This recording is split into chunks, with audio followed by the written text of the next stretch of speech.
and elder retirees on contract terms pending the government approval. Now we end the news. Thank you so much for joining us on the news at 2. I am Iri Ayo Mikole Eke.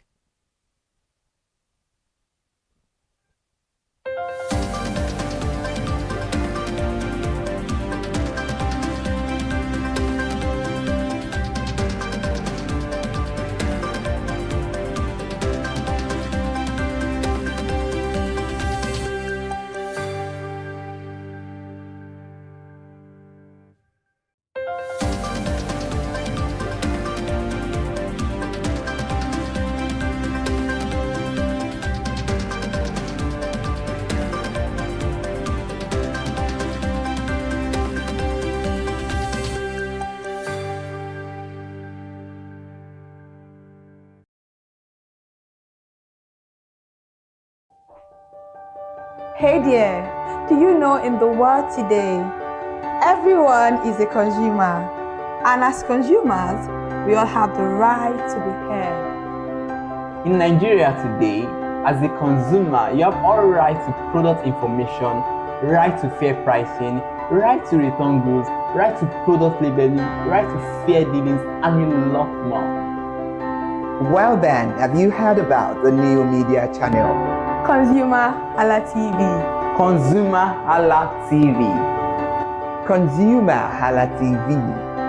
At ConsumerHallaTV, our goal is to inform and educate consumers in Nigeria with insightful news alongside development within the fast-paced world of consumers through well-researched, specialized, and analytical content. Our vision at ConsumerHallaTV is to create an engaging platform that provides right connections for meaningful brands in Nigeria, thus creating a more caring world for consumers where business thrive. And guess what? Our Consumer Hala brand is the first consumer complaint resolution portal in Nigeria, powered by a 72-hour feedback mechanism. We offer consumer advocacy, informative talk shows, branding promotions, advertising, and lots more. Connect with us via our YouTube channel at ConsumerHallaTV. Follow us on our Facebook page, ConsumerHallaTV, our Instagram page, ConsumerHallaTV, and do well to subscribe to our YouTube channel. Subscription is free. ConsumerHallaTV. At ConsumerHallaTV, you deserve to be heard. At ConsumerHallaTV, you deserve to be heard. Nítorí pé ó tún máa ń jẹ́ kẹ́jẹ́ wà ní ara, so àwọn èèyàn like ẹ̀ púpọ̀. My name is Tunde Olufowora, and I'm the CEO of Brand Eye Communications. We are we call the publisher or the owner of the new initiative called ConsumerHallaTV. ConsumerHallaTV is actually Nigeria's first consumer-centered, or called a consumer-centric television platform that aims to bring voice to the over 220 million Nigerians. It was a vision that came to my heart about 10 years ago. I remember that I was traveling. I traveled out of the country, on airline, and I had this unpleasant experience. It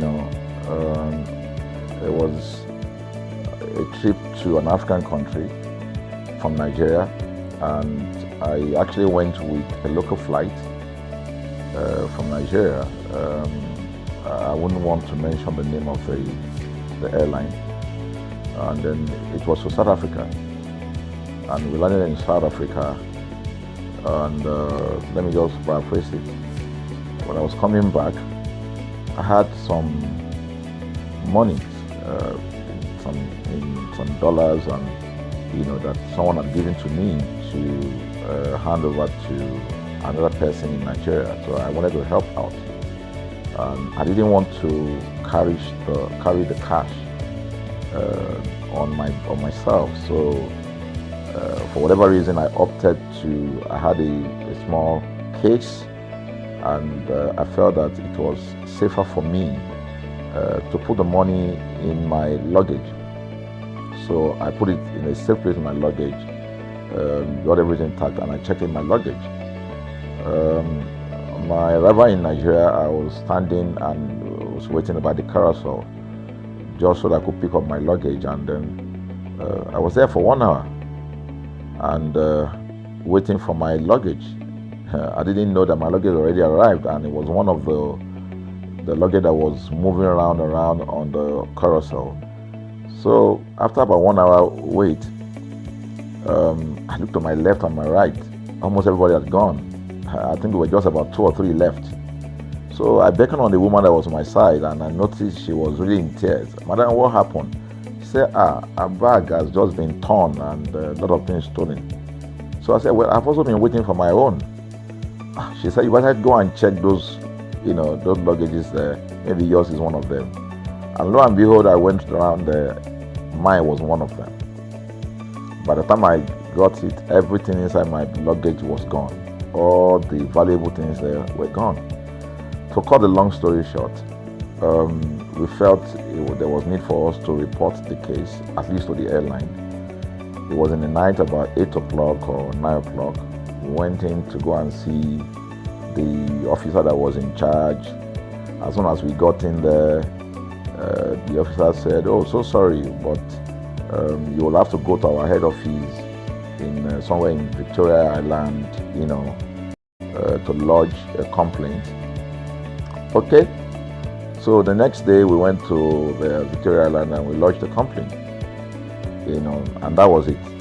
And since that day, I'm talking a story of over 10 years ago, I didn't get a call, not even a call from that airline to talk to me about what happened to my luggage. Now, about a month after that trip, I had another opportunity to travel out of the country. This time around it was to US, and it was an official assignment. And I flew on, I will mention the airline this time around. I flew on a BA. I really didn't like BA. I usually go with Virgin Atlantic and things like that. But my protocol officer convinced me and said, "Okay, you will love BA. Why don't you go on BA?" Anyway, so I went on BA to US. And of course, on our return from US to Nigeria, we had to do, of course, there'll be like a connecting flight, from Heathrow. So we got into London Heathrow, and then because it was through Heathrow that we went, and then so they changed since it was BA, they changed the aircraft this time around to a bigger one. I mean, clearly because there were more Nigerians, or more people that were planning to come to Nigeria, and then we boarded. Not quite 10 minutes into the flight, in the air, the aircraft started malfunctioning. The air conditioning compartment were not functioning very well. I was on what you call business economy. The whole of that business economy, all the way to economy side, the ACs were not working well. It was hot. And then I was watching. And then from that moment till we got to Nigeria. From that moment till we got to, I'm just trying to paraphrase. From that moment till we got to Nigeria, I could remember very well how many times the pilot, broke into conversation and had to apologize and say, "We're really very sorry about this." He was giving us almost every 30 minutes. There's always a kind of update. "So sorry, this is what we're doing now, this is what we're doing." While we were on that journey, I also remember an incident. So they came, the crew apparently couldn't resolve it. They couldn't manage the crisis or what was going on about it. They couldn't fix it.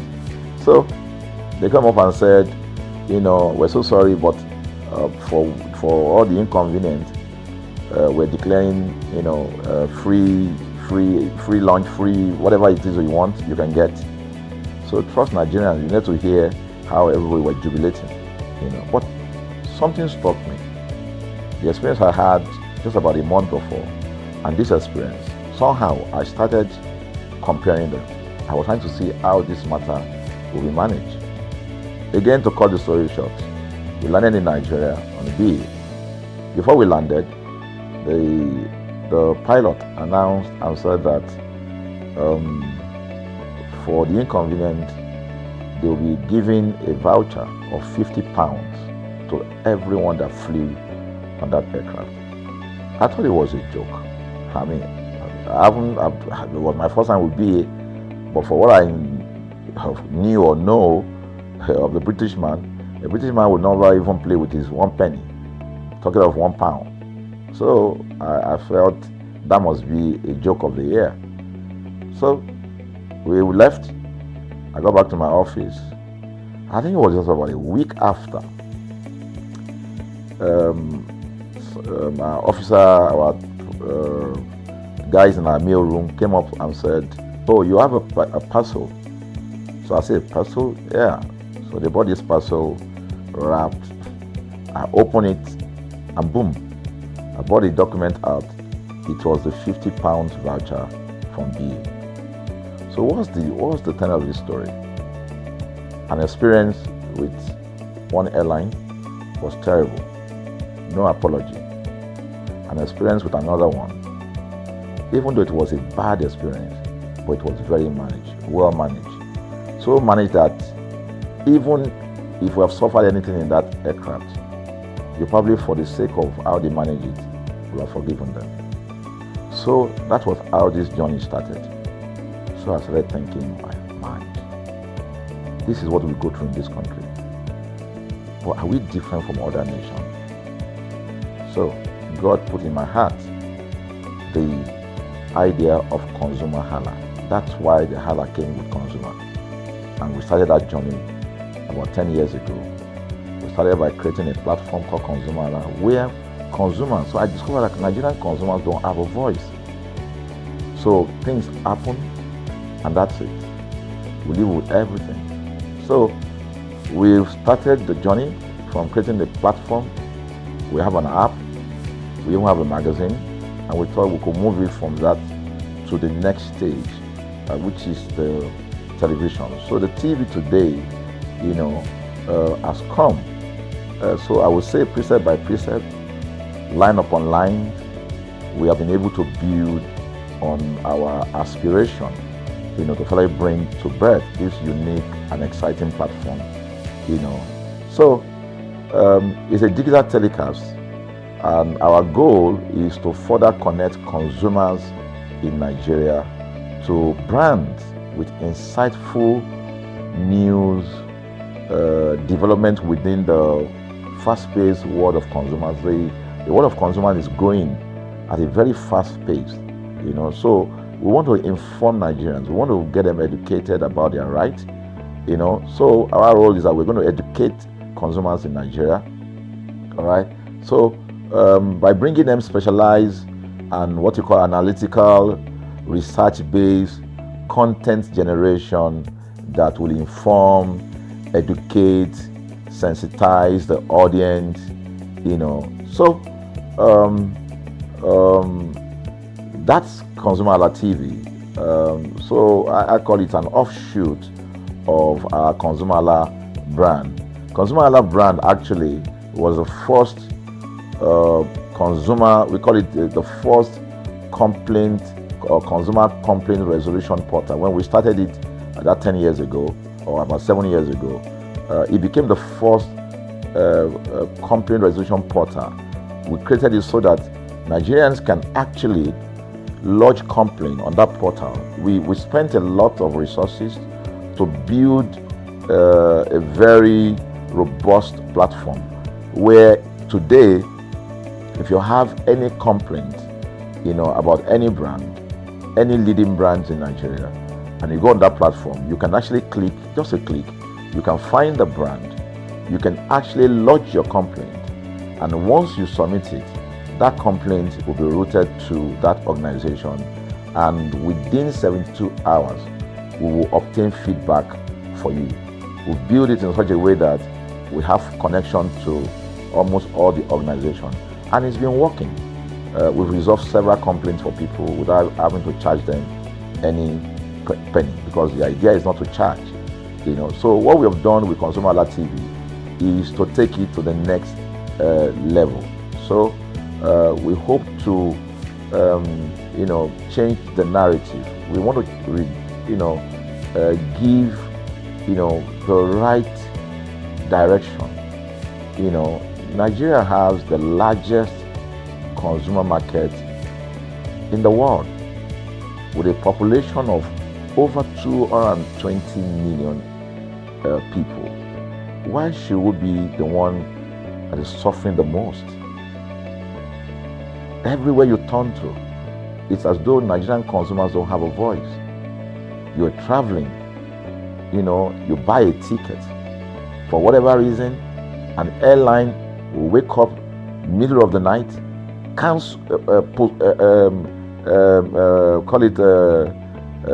delay the flight for whatever reason, and then you'll be waiting at the airport for hours. You'll be there for 2 hours, 3 hours, no any explanation. Then while you're there, they can even wake up and say, oh, flight has been cancelled. So everybody carry their luggage and go home. Nothing happened. Of course, things are changing. We must commend government, because government is beginning to wake up, but there's still a lot to be done. And we believe that we can help to make, bring about those right changes. So we offer deliberately, part of what we do is that we also offer advocacy. All right, we're not just an advocacy organization, but we offer advocacy. We have a legal team. We have lawyers that are registered on our platform. All right, that can also take up cases. Okay, so and we've taken up many cases like that, and won those cases. So ConsumerHalla is a platform to help consumers to. We're not fighting brand, but rather we say we're bringing about an amicable, resolution of conflict, such that it will be beneficial to the consumers and also be beneficial to the brand. I remember the word of Jeff Bezos. Bezos is the founder of Amazon. He said that the most important single thing, all right, for an organization is to focus obsessively, use the word obsessively, on the customer. We often say that customers is a king. They should sit at the top of the ladder. In our environment, customers are the ladder. A brand wakes up today, decide what product to produce. They wake up today, decide how much the consumer should pay. They wake up to decide everything for consumers. So consumers are just at the receiving end, and yet they are milking the consumers. There's no price regulation in this country, none. People just wake up and fix prices. Look at the power. Government wakes up, we change policy, we wake up and we get people to pay more. We think it's time for consumers to begin to speak out. In speaking out, in engaging, we can get the brand to begin to do what is right.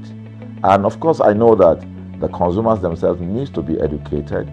So our role, our vision also is to ensure that we educate consumers. We bring awareness. A lot of Nigerian consumers don't even know about their rights. You buy a product from a supermarket. I've had this experience.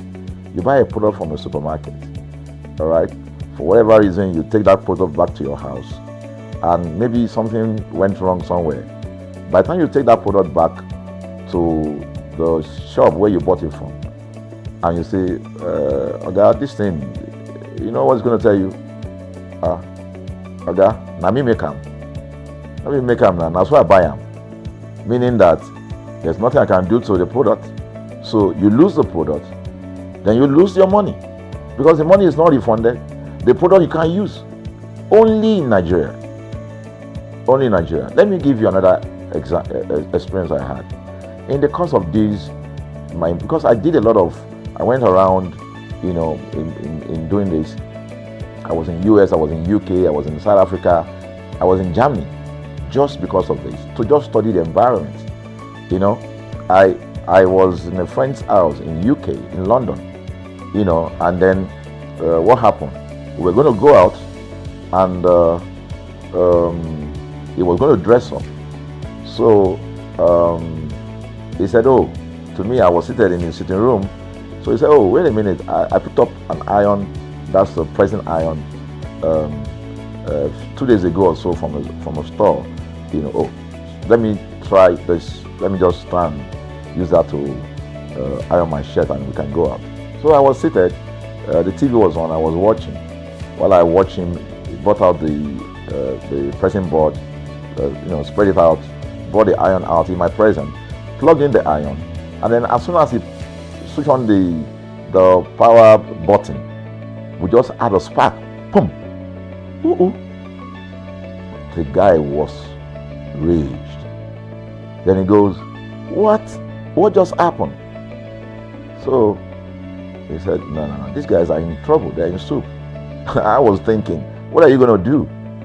You know, I was trying to compare that experience to what would have happened in Nigeria. In my presence there, he opened the pack, there was a card inside it. Inside that card was a call, number to call. And they called the shop or wherever he got the thing from. I was hearing the conversation that was going on. And all he said to them on the phone was, look, you know, by the time he even called, you know, clearly because they already, through the call, they could trace where he was calling from and who was calling. He said, yeah, I picked up this number, I picked up this iron yesterday, and guess what? I just plugged it to power, and then this thing just, you know, didn't work. At the other hand, I could hear the voice, oh, we're so sorry. We're sorry about that. And they said, this is your address, yeah. Don't worry, we'll get you a replacement. All right. So my friend ended the call and dropped the. So I said, so what's going to happen? He said, don't worry yourself now. Shebi, we're here. They will bring a replacement. I said, they will bring a replacement. He said, yes. I said, they won't even try to check whether it was your fault, because it could have been your fault. Maybe you didn't do something well about the first. No, it can't be his fault. Now, Shebi is a brand new item that he bought. While we were still talking, in fact, I'm not even sure it was up to 30 minutes or so, we had a knock on the door. He himself said he must be the dispatch person. By the time he opened the door, it was a dispatch man that was on the other side. And then the dispatch man was at the door.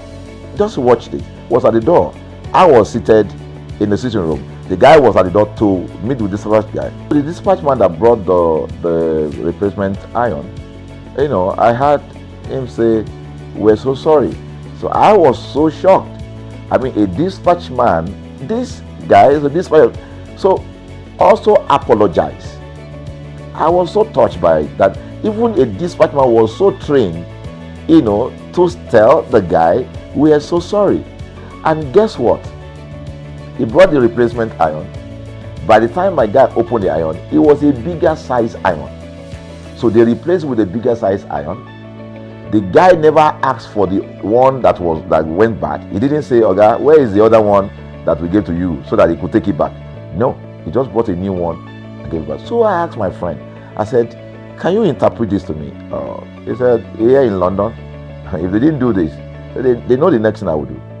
So I'm just going to grab a lawyer and I'm going to tell them they've destroyed something in my house. By the time I'm done, they will pay through their nose. Because the brand, the consumers are conscious of their rights. In Nigerian consumers, even those who are aware, won't even take the battle up. Everybody just go, what can we do now? Today they wake up and ban this. What can we do now? So we're going to change the narrative. We have to stand up. So the vision of ConsumerHallaTV is really to create an engagement platform that constantly mirrors the minds of consumers and provide right connections for meaningful brands in Nigeria. Thus, we believe, will be forming part of that our overall vision, of creating a more caring world of consumers where businesses thrive. Please. So, I think that we'll make our impact. We ask you to join us on this journey. ConsumerHallaTV will drive engagement. It will also be there to help to promote brands that are doing what is right.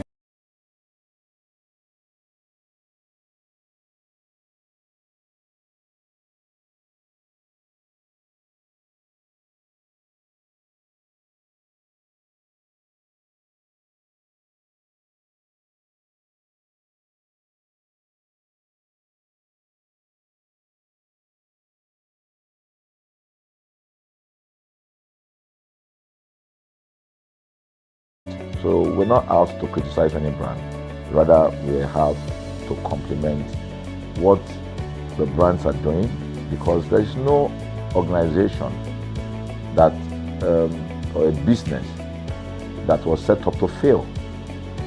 Nobody set up a business to fail. So there are just gaps that need to be fixed. So together we can fix things, and together we believe that we will create the right story for consumers in Nigeria. Thank you very much.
Hey there, do you know in the world today, everyone is a consumer, and as consumers, we all have the right to be heard. In Nigeria today, as a consumer, you have all right to product information, right to fair pricing, right to return goods, right to product labeling, right to fair dealings, and a lot more.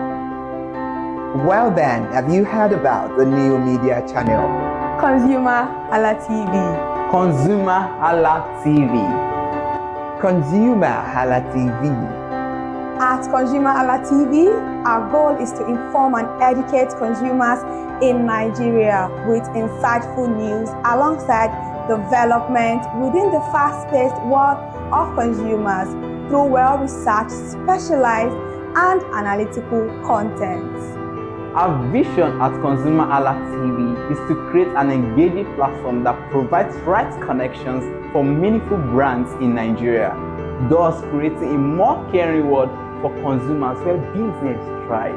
And guess what? Our ConsumerHalla brand is the first consumer complaint resolution portal in Nigeria, powered by a 72-hour feedback mechanism. We offer consumer advocacy, informative talk shows, branding promotions, advertising, and lots more. Connect with us via our YouTube channel at ConsumerHallaTV. Follow us on our Facebook page, ConsumerHallaTV, our Instagram page, ConsumerHallaTV, and do well to subscribe to our YouTube channel. Subscription is free. ConsumerHallaTV. At ConsumerHallaTV, you deserve to be heard. At ConsumerHallaTV, you deserve to be heard. irú eléyìí sin èèyàn kan ló rà ó wá ní ká bá òun yọ so òun là ń bá ṣe ń sìn òun náà máa ń sẹ̀ǹdẹ̀ fáwọn tó ń travel nǹkan tóun náà máa fi ṣe nìyí. ṣé wọ́n máa ń ṣe bí oògùn ni àbọ̀ máa ń jẹ báyìí. wọ́n máa ń jẹ báyìí ni o wọ́n máa ń jẹ báyìí ni wọ́n máa ìmíì wọ́n lè yan ìmíì wọ́n máa rọ̀ṣẹ̀ pẹ̀lú ata ó máa pàkẹ́ sínú kínní ó máa ń tà á fáwọn èèyàn látòrí fóònù máa ń ṣe ògbẹ àwọn yíyan yẹn ó máa ń kọ́ àwọn yẹn travel ni. so àwọn tó máa ń pè ní ìdí aláta òun ni àwọn eléyìí. kí wá ní ìpèníjà tó wà nínú kíní ìtò ìmọ̀rí bẹ́ẹ̀ ṣe ń ṣé kò sí bó ṣe máa ń ṣe ń léṣe àti. ó ń ṣe wá léṣe o because irin yìí ó máa ń gún wa so àwa la gbọ́dọ̀ wà careful pẹ̀lú ẹ̀ ó máa ń gún wa àní kíní ṣẹ́ẹ̀lì òun náà ó máa ń ṣe wá léṣe so a máa ń try láti avoid ẹ̀ náà ni. bó mo rí i pé iṣẹ́ ni ẹ̀ ń ṣe báyìí torí irin ìgbìyìn wọn kéré gan àti yọ gan kò dẹ̀ sí nǹkan pé ó ń ru yín lójú láti ṣe. ó ti o ó kéré tòótọ́ but a máa ṣe náà ni. ẹ kúṣẹ́ mà. Moving on, we were also able to move to the mid-seller section and see how uniform they are all dressed, busy with their dedication, working so hard to make a living. Then we had to interview the secretary of the market seller. Let's hear from him. Ẹ káàárọ̀ sà. Ẹ káàárọ̀ mà. Kí lorúkọ yín? Orúkọ mi Suleiman Aliyu. So a ti tó ọdún mélòó tẹ́ ti ń tẹran bí báyìí? Tábà ní káàbù ó kéré jù àti wọ́wọ́ bíi 35 years ni. 35 years. Inshallah ló ti wá ń bẹ̀. So why kí ló dé tó fi jẹ́ pé ọjà Òyìngbò lẹ ti ń tẹran? A dúpẹ́ fọ́lọ́ nítorí táwa náà ṣe kékeré náà ìtàlẹ̀ ti ṣe ọmọ sẹ́ńbì táwọn bàbá náà dẹ̀ fi wọlé wa lọ́wọ́. Ibẹ̀ lọ́nà náà ti ń gbàdúrà wa náà táwa náà ti rí ṣe tá a ti kọ́bọ̀ ṣe. Mo ṣe wáyé gan èmi ni general secretary fún alápàtà mainland. A dúpẹ́ fọ́lọ́ irú oore ẹgbẹ́ ṣe pé lójó ìgbò náà mo ti rí yẹn tí ò jẹ́ ká fi ojú ìgbò sílẹ̀ náà. So kí ni iṣẹ́ general secretary nínú ọjà? Iṣẹ́ general secretary nínú ọjà ń láti mọ̀ bí àwọn ọmọlẹ́yìn wa ṣe ń ṣe bó ṣe ń lọ sí rural regulation wa wọ́n gbọ́dọ̀ pamọ́ fún wa tàbá gbé wa ìlú ẹ̀ náà ní white ta ní agbọ́dọ̀ máa wọ̀ yìí ẹnbọ̀dì tí ò bá wọ white ọkọ̀ ó di dandan kí pẹ̀láìtì kó gùn pé á fa ẹni. bó iṣẹ́ tẹ̀ ń ṣe yìí ń sìn ẹ mọ̀ pé ẹ̀jẹ̀ wà nínú ẹran àti kínní white yìí ń sìn tó dẹ̀ wá jẹ́ pé white ní uniform yìí ń sìn ó dẹ̀ di dandan kẹ́ máa wọ̀ ní ojoojúmọ́ báwo lẹ ṣe wá ń fọ̀. ó dà ó yí dé bẹ́ẹ̀ náà ẹ̀dá sọ pé white la gbọ́dọ̀ fi tajà tí ẹ̀ náà bá gbé ọjà kalẹ̀ tí wọ́n bá bá ẹ̀ kí èèyàn mọ̀ tí wọ́n bá fẹ́ rajà tẹ́lẹ̀ gan-an àtúrájì fẹ́ pé mo fẹ́ bẹ́ẹ̀ ni yìí ó wà good health kò lè bá dáadáa a lè sọ pé tábà dẹ̀ ti lè lò tábà ti rí kó dọ̀tí ó di dandan a máa fọ̀ tábà ti fọ̀ tó bá jọ́ kejì àdúgbò ṣùgbọ́n òǹkọ́ la máa fi yọrọ tẹ́ bá wọ bàbá yìí sẹ́rí pé ọ̀tọ̀ ló tó fi yẹ tó bá gbẹ́nà jáde nísì ó di dandan kó wọ white yìí kó lè wà ní environmental ìṣètò kò mọ́ láàrin. So kí ni ìtàn ráńpẹ́ tẹ́ mọ̀ nípa ọjà Òyìngbò tẹ́ lè sọ fún wa? Mi ì lè sọ ń pa ọ̀tọ̀ ìbò torí àwọn bàbá tó ti lọ ọmọ kékeré sùn ní mí náà mo sọ pé mo ti pẹ́ ní àwọn míì tó ti tún tó jù bẹ́ẹ̀ lọ lórí tèmi ó wà tó jù bẹ́ẹ̀ lọ. Ṣùgbọ́n wọ́n ní tí ọmọdé ò bá gbọ́tàn á gbàrọ̀ bá ẹ má bínú. Bẹ́ẹ̀ náà wọ́n lè sọ ìtàn pápá lẹ́mọ̀ lè pé èyí tó ń padà sọ di modern market nísìnyí báyìí kọ́ ló wà tẹ́lẹ̀ ó ní bọ́jà ìṣe wà tẹ́lẹ̀ ó tó ṣe di modern market lọ́wọ́ gbọ́dọ̀ àwa dúpẹ́ pé ìgbà yẹn tábíọ́lá fi wá tó fi bá wa ṣe kíní tó fi ṣe kíní foundation gbà yẹn tó fi pe kíní gbà yẹn tó ń gbà yẹn bí wọ́n sọ yìí sí ọtí pẹ́ ní ọjọ́ tí mò ń sọ yìí kò jẹ́ nǹkan tí àwa náà tó gbà tó di bọ́jọ́ ìbò ṣe wà kọ́ ló ṣe wà yìí ó yàtọ̀ sí bó ṣe wà nísìnyí náà ká dúpẹ́ bó ṣe wà yìí ni. so kí wọ́n ní ìpèníjà tí ẹ̀ ń dojú kọ nínú ọjà.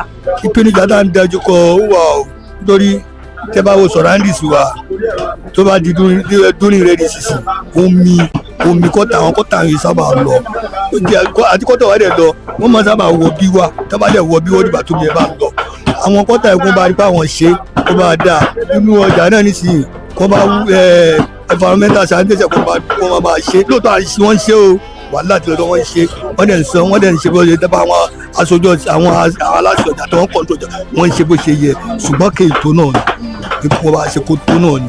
so ẹran yìí sìn ibo lẹ ti máa ń gbẹran wá tẹ̀tí máa ń ké tẹ̀fí máa ń tà.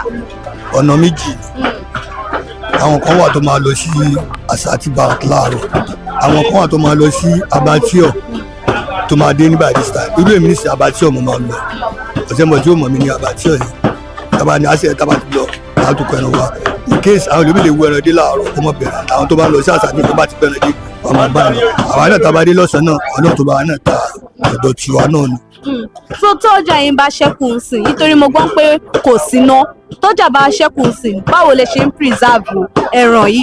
nǹkan wà mẹ́rin pé ó dùn pé ẹ̀bẹ̀rẹ̀ kan bí táwọn kéde sí tẹ́ bá bá a ní sí fíṣàdì ni ẹ lè mọ̀ gbọ́ fíṣàdì tó pé a máa gbé lọ kóòrùn tó bá dẹ̀ gbé lọ lóòótọ́ àwa náà tún nídìí yẹn náà tí gọ́ọ̀mẹ̀ntì bá lè ṣe bẹ́ẹ̀ fún ọ ṣàmọ́lùkà kó bá lè ṣe fún wa lóyìnbó tó bá dẹ̀ lè ṣe kóòrùn fáwọn alápàtà gan kò bá dùn mọ́ wa kóòdù tá a máa lọ nísìnyí ní ká wá lọ sí bòwe ká wá lọ sọ́nà bíi tí iná bá wà ìdó ìdó tó bá wà lọ ṣùgbọ́n bí tá a máa gbéra wá sí àárìkó wà fíṣà tó yẹ pé tẹ̀ nǹkan bá rí àyẹ̀ náà ó máa wù yín pé ilé ìrẹ́ kì í ṣe ẹran fíṣà. ok so kí ni ẹ wá fẹ́ràn nípa ọjà òyìnbó. mo fẹ́ràn ọjà Ìgbò tí mo débẹ̀ tí mi mú nǹkan kan wọ̀ bẹ̀ tí mo débẹ̀ tí mo dọ́ lọ́mọ tí mo dó léjà mi mú kan tọ́jọ́ Ìgbò ni mo débẹ̀ mo dọ́ lọ́mọ mo débẹ̀ mo dé àmọ̀dúpẹ́ fọlọ́ mo dúpẹ́ ẹjọ́ ọjà mo dúpẹ́ fọlọ́ lójú. kí ni ohun má ní gbàgbé tó ti ṣẹlẹ̀ sí nínú ọjà tó jẹ́ pé ẹ lè gbàgbé ṣùgbọ́n tó bá rántí báyìí kí ni nǹkan yẹn ẹ sọ fún mi. tí mi lè gbàgbé lọ́jọ́ Ìgbò tí mi lè gbàgbé ni pé nígbà tọ́jà kọ́tẹ́kọ́ sọ ti máa dá market tí mi lè gbàgbé tí mo débẹ̀ tọ́jọ́ bá rọ̀ báyìí omi máa kún ní ẹ̀bá mu àti wá jáde àwa nira tẹ pé àwọn bàbá wa gan wọ́n á gbé wa sórí slab tí ó wà ní wọ́n á gbé wa sórí ẹ̀ ní ọkàn mo wá rò pé bóyá ibi ìlẹ́fù kí n gbà mí mo ṣe jálùbẹ̀ gbà ó dáàdì mi ṣe pariwo pé kí ló wá débẹ̀ ṣé wọ́n fọ́ mi lára lọ́jọ́ ẹ̀ àwọn adúpẹ́ ní kọjá náà lọ́wọ́ àdì tuntun mọ́ wa lórí. ẹ ti sọ fún mi pé ní pàtó náà èyí náà mọ ìtàn ráńpẹ́ tó ti ṣẹlẹ̀ nìyẹn tẹ́ ẹ lè gbàgbé. mi lè gbàgbé mi àti mi. ẹ ṣe. Because in Oyinbo, the market never sleeps, and behind every store, behind every face, there is a story waiting to be told. Let's go hear from others what they have to say concerning Oyinbo market. Good morning, ma.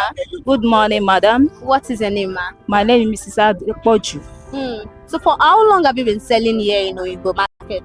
Just for 2 years. So what drew you to be selling here in Oyinbo market? Now we sell water leaf, ugu, and bitter leaf. So walk me through that journey, how you started this business. I started with small capital.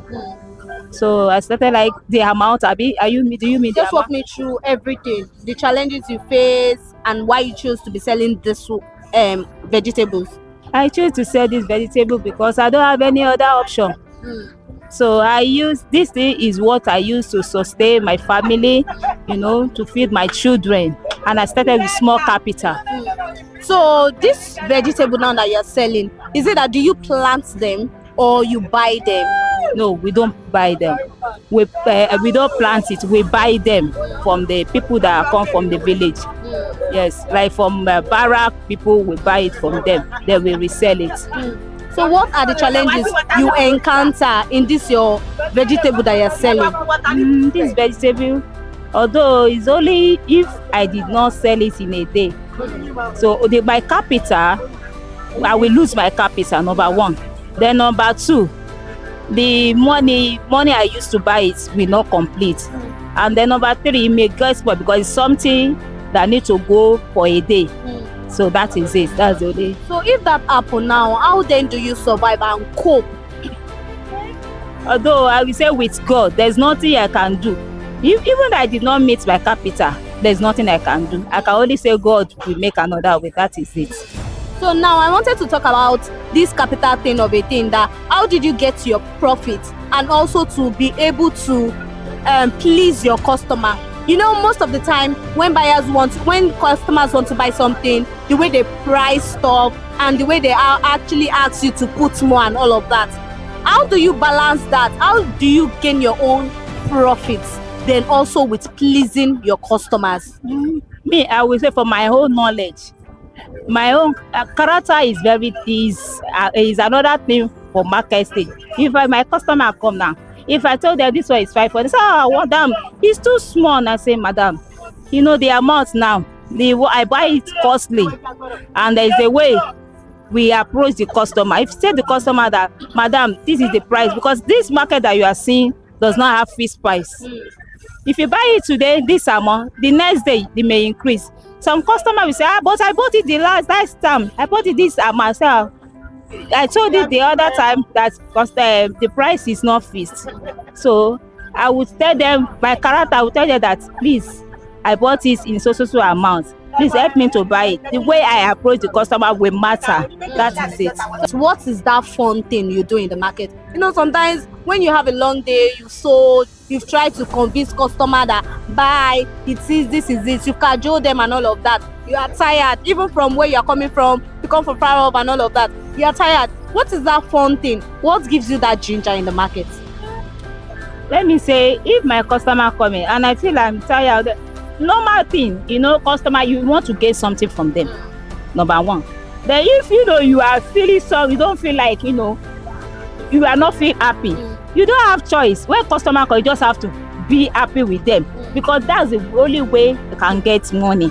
You say, like, my customer, you are welcome. Madam, what happened? Your face look nothing. Don't pray. I want to buy that. Continue to, to bless them. Even they don't want to buy, sometimes they will not want to buy. Say, God bless you. Help me to buy. My children is there. I want to feed my child. You don't want me to shine like you. Let me shine like you. Say, madam, your own too much. I say, God bless you.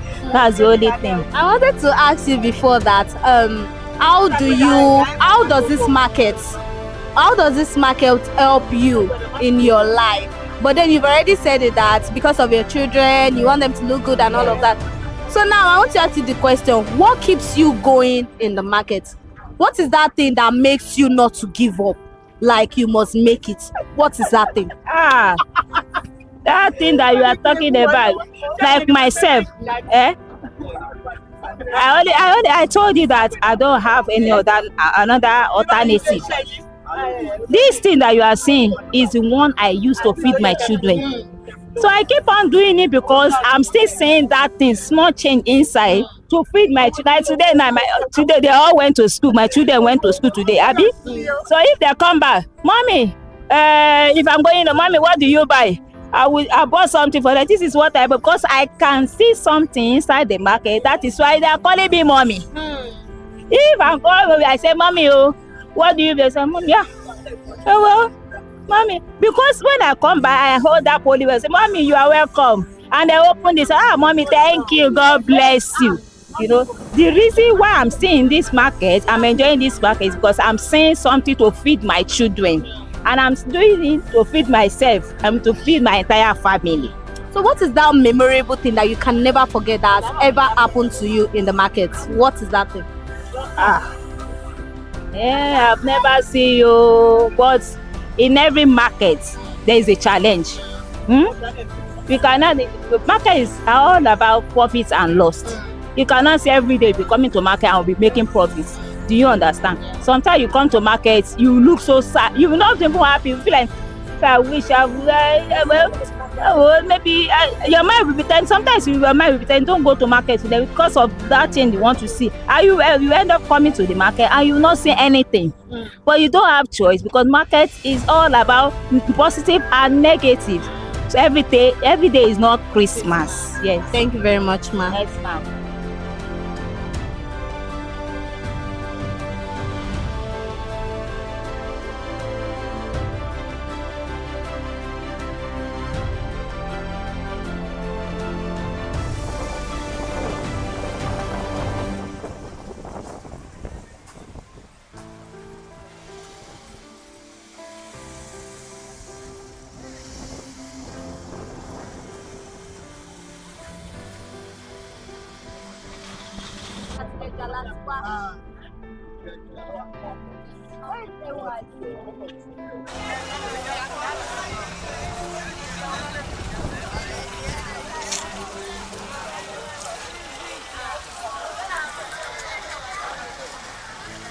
Ẹ káàárọ̀ ma. Ẹ káàárọ̀ ma o. Kí lorúkọ yín ma? Orúkọ mi ni mi tí ìdàlájà Slifat Dauda lorúkọ mi. A ti tó ọdún mélòó tẹ́ ti ń tajà ń bí báyìí? Mo ti ń tajà nínú ọjà Òyìngbò ti pẹ́, at least tá bá ti ẹ̀ búkù ó kéré bóyá a ti tó bóyá 20 years. 20 years? Yes. Kí ni nǹkan ráńpẹ́ tẹ́ lè sọ fún wa nípa ọjà Òyìngbò? Nǹkan tá lè sọ nípa ọjà Òyìngbò pọ̀. Ọjà Òyìngbò nígbà tí a wà ní kékeré àwọn ìyá wa máa ń dáṣà pé ọjà Òyìngbò kò mọ̀ pé nìkan ò wá. Àṣà kọ́ nígbà náà, ojúlówó ọ̀rọ̀ ni, kò ń ṣe àṣà, bẹ́ẹ̀ táwọn èèyàn sọ di àṣà torí pé kí ni nígbà yẹn ọjà Òyìngbò jọjà tó kún, tó jẹ́ pé gbogbo ọ̀pọ̀lọpọ̀ èèyàn ló máa ń wá irú wá ògiri wá ní ọjà tá à ń sọ yìí ní ọjà Òyìngbò. Wọ́n wá from nowhere láti gbogbo ìlú ni wọ́n ti ń wá, rajà ní ọjà Òyìngbò. So because ó jẹ́ ọjà tí many people wá rajà níbẹ̀ láti gbogbo olúkìlú wọ́n ti wá ń rajà. So láti ìgbà náà abáláyé ni pàṣẹ tí ń pè ní ọjà Òyìngbò tí kò mọ̀ pé nìkan ò wá. So kí ni ìdí tó fi jẹ́ pé ọjà Òyìngbò lẹ́yàn láyò láti máa tajà? Ṣe mọ̀ yí pé gbogbo nǹkan láyé yìí Ọlọ́run kó mú wa tẹ̀síwájú ayọ̀, ṣó ti yé yín. Ó ṣe pé ọjà abòmíì náà kò dára, but ìletò tí Ọlọ́run bá tòyàn sí òun ni kéèyàn gbà. So ìletò tọ́lọ́run tò wá sí òun ló fà tá fi ń ṣe ọrọ̀ ajé ní ibẹ̀. Àdẹ̀wò yí pé à ń rí jẹ ń bẹ̀, à ń rí mú ń bẹ̀, àdẹ̀rán ọmọ lọ sí ilé ẹ̀kọ́. Iṣẹ́ téèyàn bá dẹ̀ ti ń ṣe tó ń rí jẹ tó ń rí mu.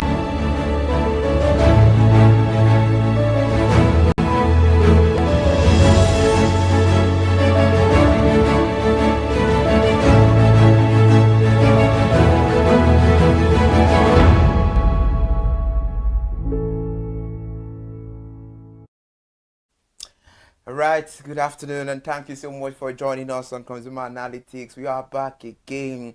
Good to be back again here. The last edition of Consumer Analytics properly was last Monday because Wednesday it was dedicated to the Independence Day. Welcome back on board. Good afternoon and thank you so much for staying with us. This is Consumer Analytics where we project out the voice of the consumers. Consumers have all the rights, and one of the rights that I love most and I love to analyze, and the right that this program is based on is the right to be heard. So we project out the voice of the consumers. I am Ire Yomikunle AK. Thank you so much for joining us on the conversation. It's another beautiful Monday, and I hope it's going to be a fully blessed week.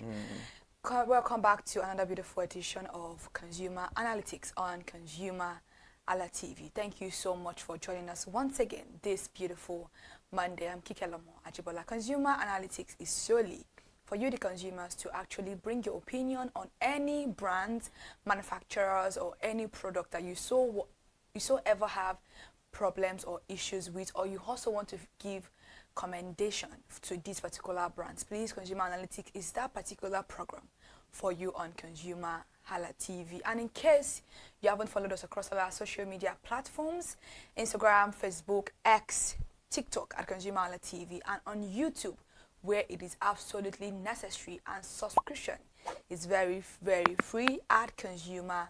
ConsumerHallaTV. Thank you so much for joining us once again on this wonderful program. All right, a mattress is more than just a piece of furniture. It's a sanctuary for rest and rejuvenation. It's where we spend the third of our lives recharging for the day ahead. A good mattress cuddles our bodies, providing the perfect balance of comfort and also support. From posh softness to firm stability, the right mattress can make all the difference in getting a great night's sleep. Whether you're looking to upgrade your current mattress or find the perfect one, it's essential to consider factors like materials, firmness, and support to ensure a restful night's sleep. A mattress is a cushioned sleeping surface which is designed to provide comfort, support, and pressure relief for the body. It's a crucial part of a good night's sleep, affecting overall well-being and the quality of life. The key aspect of a mattress include the material, the firmness, the comfort, and the support. And if we're talking about mattress, of course, it improves the sleep quality, relieve the back and joint pain, boost energy and productivity. It's very essential that when choosing a mattress, consider your personal preference, sleeping habit, and specific need. Now, overall, we have to be more factual and more realistic about this, because when I see you in the morning, I will ask you, Kike, you look beautiful. How was your night? Did you sleep well? You will tell me you sleep well. If the mattress is not good, of course, you would have a very beautiful night rest. So what can you say about mattress? And how do you like your bed? My bed is good, actually. My mattress is very, very important because of to aid us in having a better sleeping pattern and also to have a beautiful night rest. So mattress is very, very important. Although they are very pricey as of today, but we all need it in our house one way or the other. So we have different types of mattress. Obviously, it's one that is actually going to be designed for your own need. So you need to actually make a research on what you need for your body. There was a time like that, Bisola Ayola, she went to, I think, was it outside the country, I think it was in America. I can't remember the particular place. Maybe it's Las Vegas. I can't remember the particular place, to go and do body massage for herself. And she said one of the things that caused her problems was mattress. You know, you can imagine for you to have that kind of issue. And maybe they don't really have a professional in that particular aspect. So she had to travel out, or maybe she was outside the country and she wanted to use a particular doctor, but she a lot of body realignment. She cracked her bones and stuff. Like, can you imagine the kind of discomfort she would have gone through to be able to crack her bone and every other thing? But the way she felt afterwards, she said she felt really, really amazing. And she was later recommended another bed as a prescription from a doctor that you have to use a particular type of bed. So bed is not just about, the mattress is not just about what you sleep on. It's also designated for some type of illness that you may have in your body. And if you don't have a good mattress, you might develop a lot of spinal issues, body pain and stuff like that. And then you'll be like, okay, why do I sleep on my mattress and like my body is paining me? Why do I wake up in the morning, my neck is paining me? And so people will say, oh, you slept on your neck, me also lonely. Sometimes it may be your pillow, maybe your mattress. So mattress is a very, very important aspect of every human life. I can't imagine all of us sleeping on the floor. When people like to sleep on the floor, depends on how comfortable it is for them. But at the long run, it's also health. It can tamper with your health. So you need a good mattress for yourself. So it now depends on what your body actually requires. But the type of bed we normally have in Nigeria are killer beds. So if you're not careful, you're probably going to waste your money on something that's going to cause health issues for you. All right, so that's very interesting. Before we get to the end of the consumers to hear what they're saying, what brand of bed are you using? Honestly, I can't remember, but I know for the longest of time, I've always used Mocha. I've always used Mocha foams. But the one I'm using right now, I can't remember the name of the bed, but it is a nice bed. And it's of quality. It's not Mocha foam, because Mocha foam is expensive. So when I was looking for a bed for my house, I didn't want a Mocha foam. So yeah. All right, that's quite interesting. And now we have to get to the consumers and about what they're saying, their preference, their choice. about mattress. We all know that for a very sound and beautiful night rest, a mattress is always in there. Let's get over to Consumer Hand to hear what they have to say, their opinion, their choices about mattress. A good night's sleep or a restful nap is essential to the body.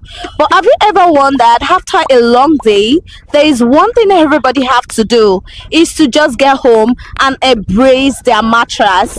But have you ever wondered what makes a mattress so crucial for comfort? A mattress is a large rectangular and also designed with pad to help people relax and have a comfortable rest. Not only is a mattress good for a quality sleep, it's also essential to help treat back pain and overall satisfaction. I am Elizabeth Abefe and I'm live here at Lagos, Nigeria. You're welcome to Consumer Voice on Consumer Hala TV, where consumers genuinely share with us their preference and give reasons why they chose this particular stuff. And today won't be different. We are putting mattress to the test. Let's go hear from the consumer which one they prefer to use. So, which of the brand are you currently using at home? I think it's Mocha foam. Vitafoam. I use Mocha. Mocha foam. Should be Green Health. I use Mocha foam. Green Earth. Green Health. Vitafoam. Currently. I use Vitafoam. Mocha foam. Mocha.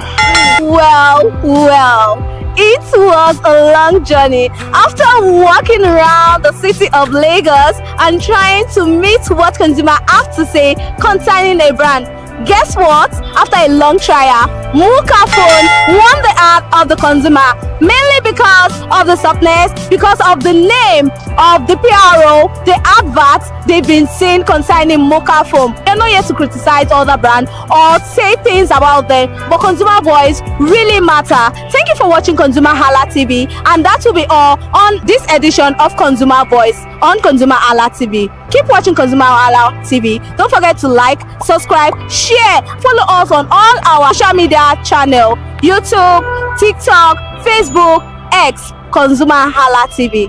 Bye for now. I like that. That was very nice and sharp. Kudos to you, Elizabeth Abefe. Wow, now we've gone to the street and now we're back in the studio to, analyze the consumers' choices, their preferences, and all of that. It's Mocha that is topping the chart in terms of mattress. I'm not surprised, actually. Mocha phone has been the name of what we call most phones. Even if you don't, even if you don't know their name, you just say, "Oh, I'm using Mocha phone." I'm using Mocha phone. So Mocha phone is like the household name for of all course, mattresses. absolutely. Then followed by Vitafoam. So I'm not surprised that both of them were mentioned a lot. Somebody said Green Earth or something. I don't know if that's the name of my own bed. I think that's the name. I don't know. Absolutely. But yeah, something like that. So I don't know. But I love Mocha phone. Mocha phone is very, very good. Vitafoam, yeah, it's also very good. And like she said, we are not trying to, we're not trying to bring down the name of any other. We're not writing any brand off. We are just trying to project the voice of the consumers. It's very, very interesting. I think I would get it started for where you stopped at. We are not trying to write any brand off, but it amazes me how a brand will spend 2-3 decades and it will still be thriving. After all and odds that all the socio economic instability, a whole lot of factors affecting us in Nigeria. But some brands are proving consumer wrong. That no, come rain, come sun, they are here to stand and they will keep staying. We give kudos to Mocha foam. We say you people are doing a very beautiful and fantastic job, whereas all other brands too are very beautiful. You all are doing a very fantastic and nice job. I won't be surprised that when it's about time we get back on mattress, another brand might be topping the charts. All right, now we have to be on the analysis that the consumer gave us about their preference, their choices, their reasons, their ratings, and all of that. The consumer here said Mocha foam, said he saw it was affordable and he bought it and he went for it. He said the other brands that he knows is Vitafoam and Mocha. He said the improvement, he cannot say anything for now because his duty is to sleep on it. And the ratings is previously he said 8.5/10, then later he said 10/10. So reason he said he has no issue with the mattress. He feel it's very, very nice, and anytime he sleeps he feel nice in bed. Another consumer here said Vitafoam, that he has been using Vitafoam for a good 3 years. She said she knows about Sarah foam and of all other forms of like, and she said she likes it because it's very, very comfy. She's talking about the softness. And Vitafoam. Yes, of Vitafoam. And she said she uses Vitafoam pillow too as well. That's interesting. She said the improvement, she wants it to be more softer. They should work on that. It's soft though, but she wants the bed to be more softer. And she said what she looks out for when trying to purchase a mattress, the mattress should not be too hard. It should be soft, like extremely soft. And the ratings from her hand is 9/10. She said she feels good after sleeping on bed. You know, she always giving her that relaxed mood, like multi-daily mood. That is how she that's multi-daily vibe. Interesting, right on. Another consumer here said Mocha. Reasons, no specific reasons, but he said the brand is used to the experience. We're using the brand for a very long time. It's an household brand. So, and he said personally started using it for like 4 years, and he said he can't remember any brand of mattress at the moment. Things he look out for when trying to purchase mattress: the comfort, the size of the bed, and the brand, because you get an assurance of comfortability when you buy from a reputable brand. Improvement, he said they should improve on the texture of the material of the bed. He said most of the times, you know, some beds tear easily. We started using months, years, day by day, and you know it would literally be condemned. So the rating is 8/10, 8.5/10 rather. Reason because of the material. He feel close to heaven when he's on his bed, when sleeping on Mocha phone. That's very, very beautiful. That's very beautiful. Another consumer here said Mocha phone rather. Reasons is soft, it's good, it's comfortable, and he has been using it for she has been using it for a very long time. She said she can't remember, but more than 20 years. Whoa, that's a lot. She said she knows other mattress products, but it keeps her mind presently as she was granted the interview. She said what she looks out for when purchasing mattress, the softness, and Mocha is fine. The improvement are nothing. They should improve on nothing. They're okay by her, and the rating is 9/10. She says she feels very comfortable when in bed. It's very beautiful to know right about. Another consumer here said Green Earth. She said she has been using it for a year. Said it was previously using Mocha foam mattress before using Green Earth. Said he needed to add another mattress. So when he went to purchase, the attendant told him, why not get this mattress? It's nice. And ever since then, he has been using it and he likes it. So he said the experience so far has been good.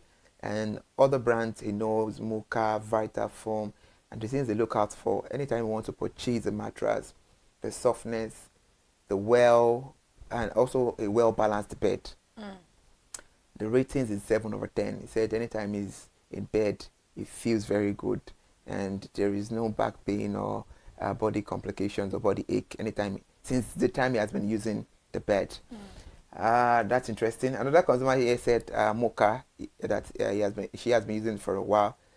Things she look out for when purchasing a bed is the comfort, and in rate of them improving, she said literally for her there is nothing left for her. There is nothing more they should improve on, and the rating is 8/10. She said she feels good anytime she's in bed. Another consumer here is saying Green Earth. Oh my goodness, I think it's a new brand. I think so, but I think that's what I'm using because the name is very familiar. So I think That's the bed I'm using actually. Okay, I've not been to your home, but there is something I have a big feeling that is the bed you're using. So too, the name sounds really, really familiar. Like that was the name of the bed. Yeah. Interesting.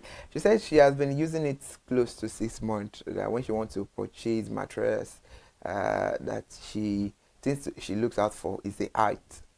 And she said that was one of the things she looked out for when she wanted to buy this mattress.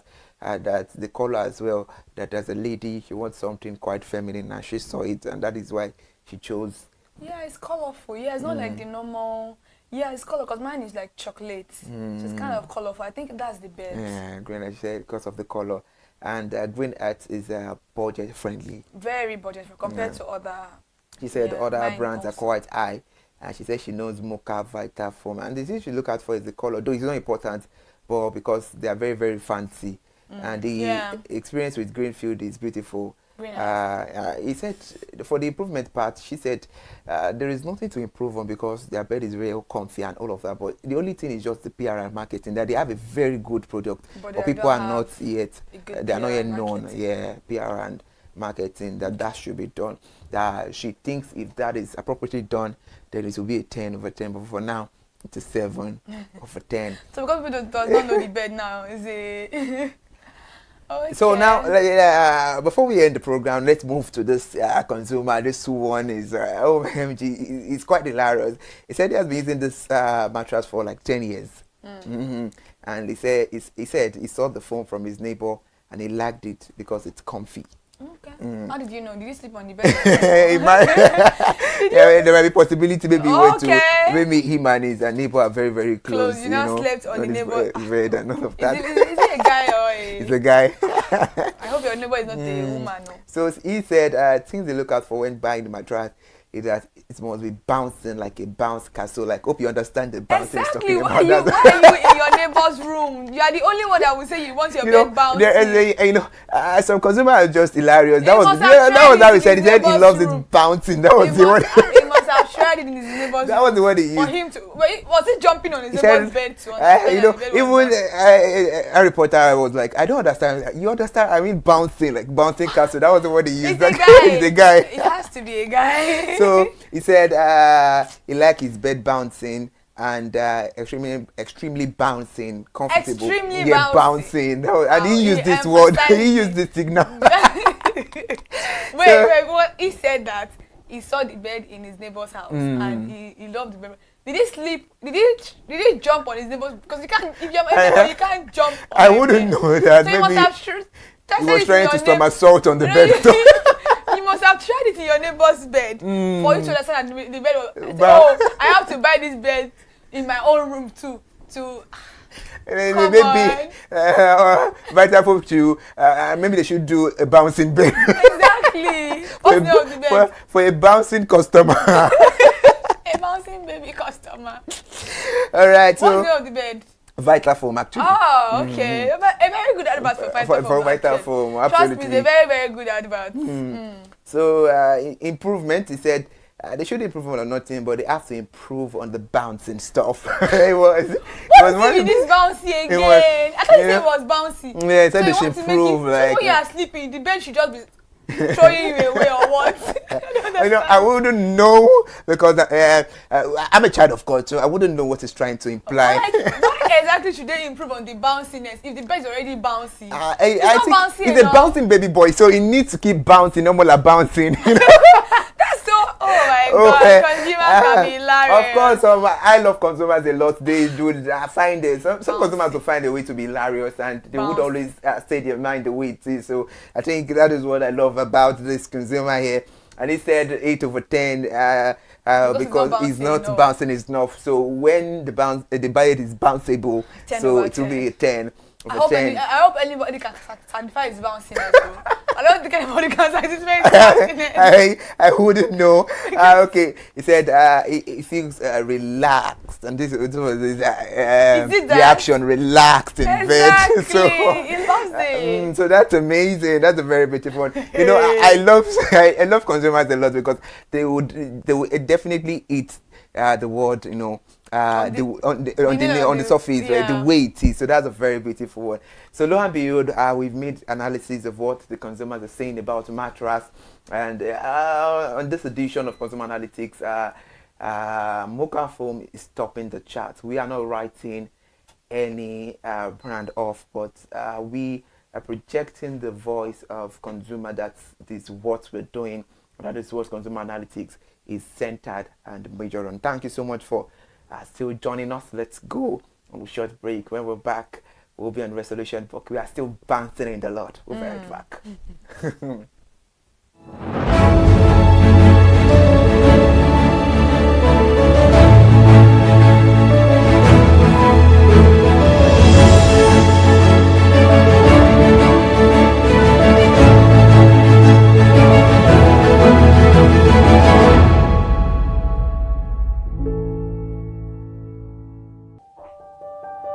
Hey there, do you know in the world today, everyone is a consumer, and as consumers, we all have the right to be heard. In Nigeria today, as a consumer, you have all right to product information, right to fair pricing, right to return goods, right to product labeling, right to fair dealings, and a lot more. Well then, have you heard about the new media channel?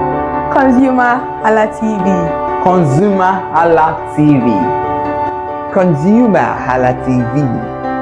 At ConsumerHallaTV, our goal is to inform and educate consumers in Nigeria with insightful news alongside development within the fast-paced world of consumers through well-researched, specialized, and analytical content. Our vision at ConsumerHallaTV is to create an engaging platform that provides right connections for meaningful brands in Nigeria, thus creating a more caring world for consumers where business thrive. And guess what? Our ConsumerHalla brand is the first consumer complaint resolution portal in Nigeria, powered by a 72-hour feedback mechanism. We offer consumer advocacy, informative talk shows, branding promotions, advertising, and lots more. Connect with us via our YouTube channel at ConsumerHallaTV. Follow us on our Facebook page, ConsumerHallaTV, our Instagram page, ConsumerHallaTV, and do well to subscribe to our YouTube channel. Subscription is free. ConsumerHallaTV. At ConsumerHallaTV, you deserve to be heard. At ConsumerHallaTV, you deserve to be heard.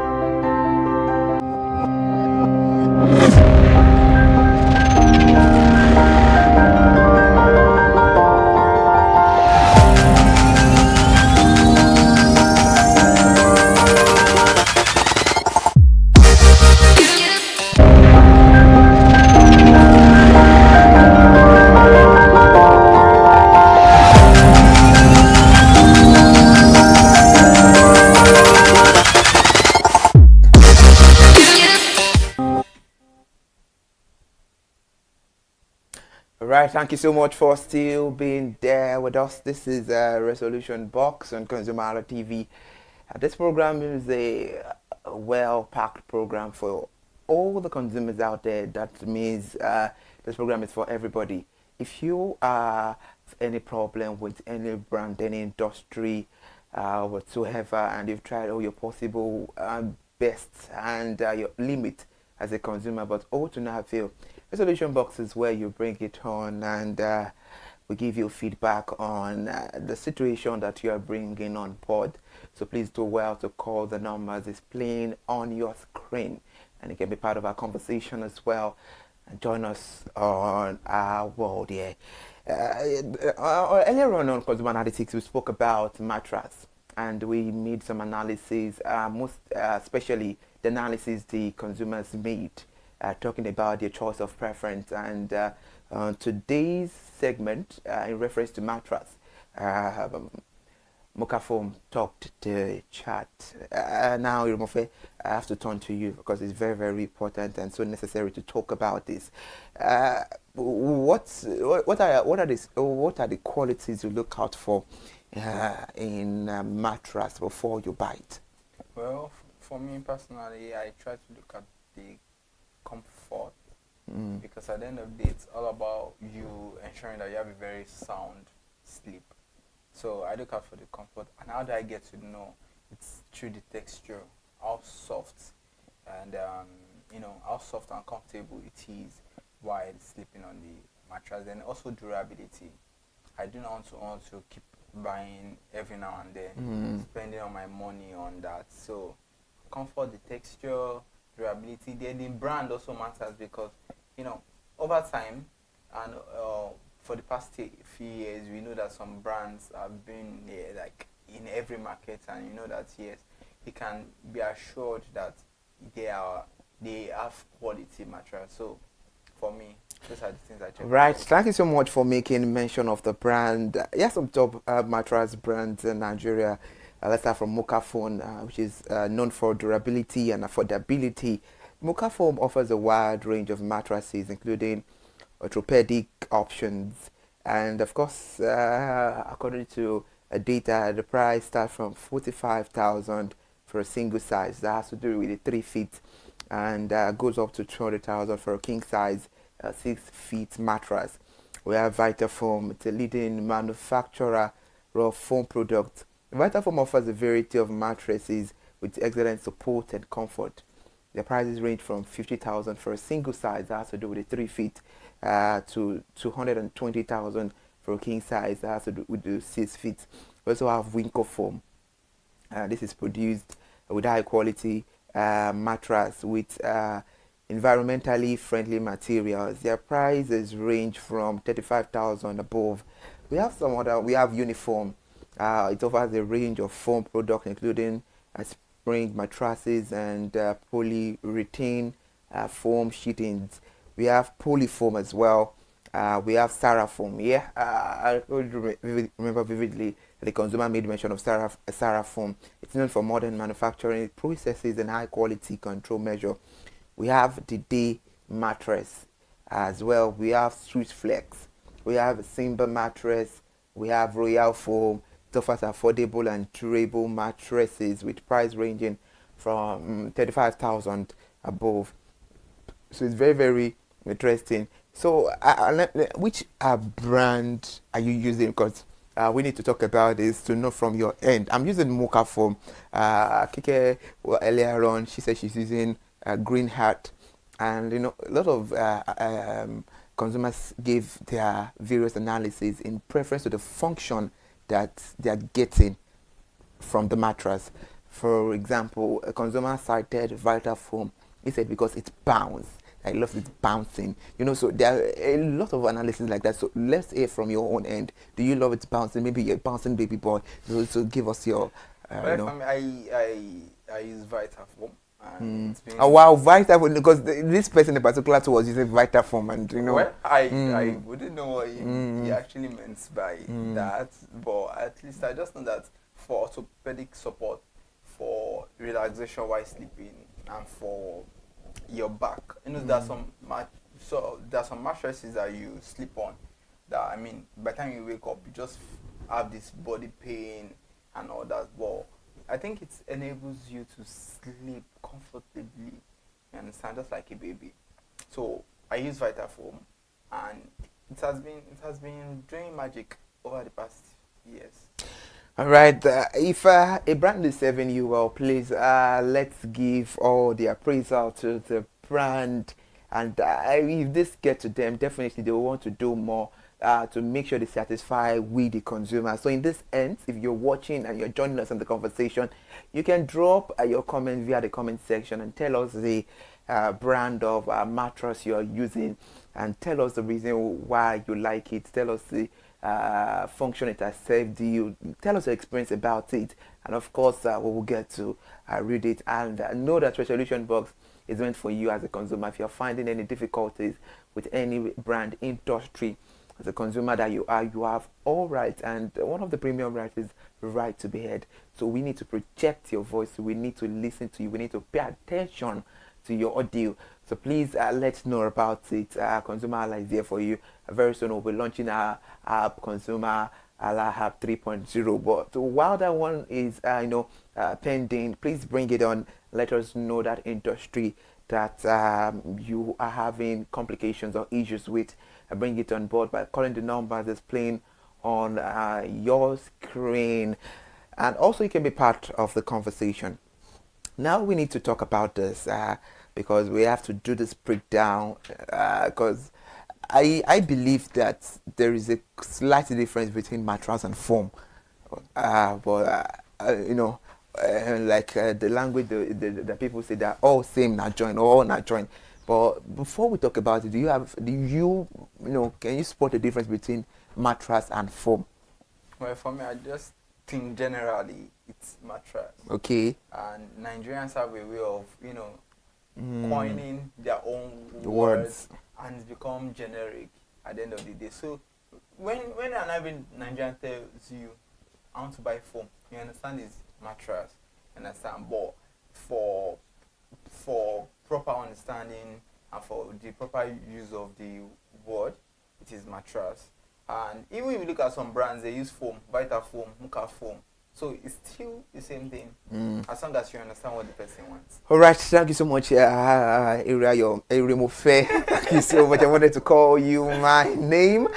You are very right. You know, some people call it mattress, some people call it foam, but I love to cite this different because, you know, that is why Consumer and all our programs is well designed for consumers, for them to learn new things. You know, most of the things that we get complications about, we get clarity on our programs here on ConsumerHallaTV. So mattress is a complete sleeping surface designed to provide comfort, support, and pressure relief for the body. It often features a cover or ticking and may include additional layers or technologies for enhanced comfort and support. So mattress is what we see, whereby it has this cover on it, and foam is what is inside the mattress. Exactly. So foam is what you can even tear the foam, but you know when you have the mattress in it, you cannot tear the mattress. So that's the difference. So foam is a type of material used in mattress construction, known for its ability to conform to the body shape and provide pressure relief. So that is the difference between mattress and foam. We have some places whereby they sell, aside from brand names now, we have some people that just sell the foam, that you can just buy the foam and you buy some cover and, you know, just in your own end you've turned it to mattress. And we have places whereby they sell proper mattress. So we just have to bring this close because some people there might not be clarity in this form and in this context. Now we have to talk about the advantages of a good mattress because, of course, one of the advantages is that you sleep so well. Like a consumer said earlier on that anytime he comes back at a very long day and he's in his bed, he feels close to heaven. That's to tell you that, of course, that's to tell you that the bed is so comfy and so soft. Now, a lot of consumers even say they love their bed soft. You know, emphasis on the word soft. So we need to talk about the advantage of a good mattress, the physical benefits. This has to do with improved sleep quality. A comfortable mattress can significantly enhance sleep quality, leading to better rest and relaxation. We cannot, of course, sideline the fact that when you have a very beautiful mattress to rest on, you have a very beautiful sleep. And we all know that when we don't have our sleep, we will be restless. For me, as an example, if I don't have sleep, my face, you can barely tell because I've not rested well. So issues whereby the main purpose of we buying mattress is for us to feel comfy, have a very good night rest. So what's the essence of we buying that mattress and not literally finding that rest we deserve or we expect from the mattress? So most of the time, for us not to fall victim of such scenario, so it's very, very essential that we make sure that we go for, you know, brand. A consumer said on consumer analysis in reference to brand, I can't even put in place the brand, but I think he was making mention of Mocha foam or Vita foam.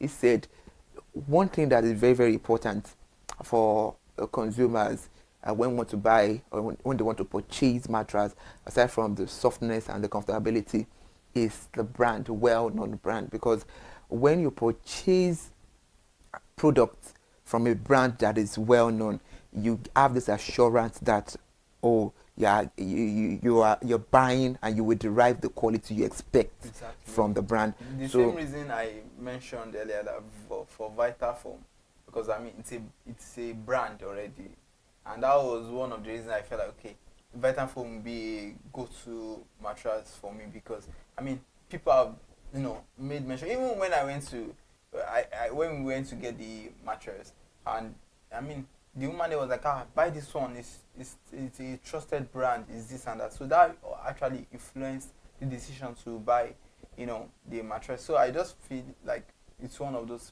important qualities people should look out for. Absolutely.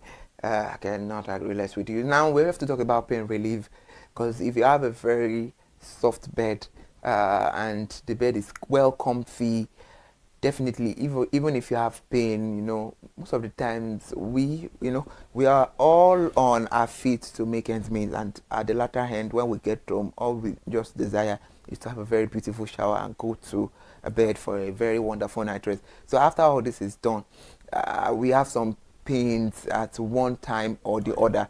So a very good mattress, relieve the pain even without using the medications. Most people, you hear them have some conversation that you said you have body pain, and don't worry, after my shower, let me just go to bed. I'll feel relaxed. So true. yeah, a supportive mattress can help alleviate back and joint pain. Then a spinal alignment. A good mattress can help maintain proper spinal alignment, reduce strain on the back and neck. We're talking about the physical benefit. Then let's go to the mental and emotional benefit. It reduces stress. Yeah. A comfortable mattress can help reduce stress and anxiety, promoting a sense of calm and relaxation. When you have anxiety, when you are restless, let me just use the word restless, they'll tell you, oh, this person needs to sleep. And lo and behold, when you get your sleep, you be awake, you get agile and you get more stronger. So it's very, very, we cannot undermine or sweep under the carpet of the reduction of stress and improve mood. Waking up feeling refreshed and rejuvenated can boost mood and energy level. Yes, when you're well rested, the next day you feel strong, to carry out the day activities. You wake up feeling alive. What's your take on it? Yeah, sure, because the truth of the matter is everybody goes through stress one way or the other, and you just want to feel refreshed and have a very bright mood. So one of the ways you can have that is when you sleep on a very comfortable mattress, because at the end of the day, if you are trying to catch some sleep and you can't sleep, it even adds to the stress you have undergone, and it gives you this restlessness, because sleep is very important. But one of the ways you can have a very sound sleep is when you have good mattress. So it improves mood. Actually, it improves mood because at the end of the day, you slept, you are calm, you are relaxed, then you are good to go, because it's in the way just like it's a kind of fuel for you. You understand? It energizes you at the end of the day when you have slept, and your mood improves after a very sound and quality sleep.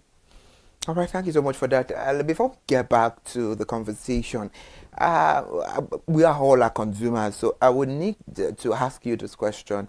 What you are using Vitafoam, like you said earlier. So, what's your take in the terms of improvement? What do you think Vitafoam should improve on? Let me ask from your end, because it's your bed.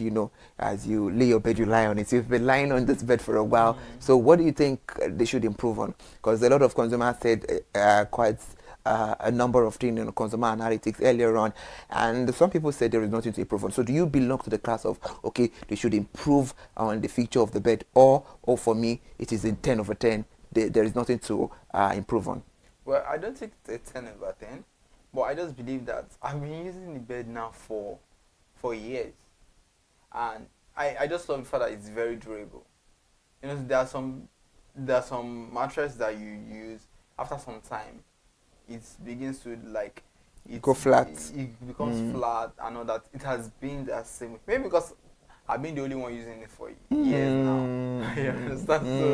So I think maybe because of that. But in a situation there are some products like that, so mattress that you use, even if it doesn't have to do with the numbers of people sleeping on it. But for me, Vitafoam, it does the work. It's magical. But the only thing is just like there's always room for improvement. Of course. From my end, I don't think there is anything, because majorly it depends on size. It has different sizes you are trying to get, understand, and sometimes people don't necessarily get the size they want. You probably are married and are getting one single bed. At the end of the day, you might not be comfortable on that. So if you get that kind of mattress, then you think it's the brand. It's not the brand. You have been misinformed and you've gotten the wrong one. So for me, except they just want to get better. That's it. All right, that's interesting. But I love the fact you said maybe because you are the only one using it, and there's another that says 2 heads are better than one, and God even, bless it in the Bible that 2 shall become 1. So you have now. So let's wait and see when you become 1. So I'm complete. You 2 heads, you get your partner. So you tell us how the bed is, because for you now it might be, so we would know later on. We're still back on the advantage of mattress. Better mental health. A good night's sleep can have a positive impact on mental health, reducing symptoms of depression and anxiety. Absolutely, we need to rest well. Then let's talk about the overall well-being. Waking up feeling rested and refreshed can improve focus, productivity, and overall performance. We have, I myself, I am living with this, I can testify to this. Most of the time, whereby I have a whole lot of things to do. Okay, I want to come out in a unique way. What can I do? It does not even beyond the limit of broadcasting right now to other areas of what I do, maybe viewing and all of that. Okay, I want to come up with the style and all of that. So if I'm like, okay, let me just sleep. By the time I sleep, I wake up, I'll be productive. Okay, why can't I add this one? Why can't I remove this one? So, in long and short of this conversation is that you'll be productive. And we have people like that. In fact, most humans, most consumers are like that. After having a proper rest, they're always productive in what they do. So the better health as well. Adequate sleep has been linked to a range of health benefits, including a stronger immune system and reduce the risk of chronic diseases. So we need to be very, very careful, and we need to have more than enough rest. Yes. And as much as we want to have that money, want to be rich and all of that, rest is very, very important, because if you break down the rest you never wanted to have from the onset, you will have it, in fact, abundantly later on. The improved quality of life. A good mattress can significantly improve overall quality of life to enable you to tackle daily challenges with energy and enthusiasm. So what do you think about this as well?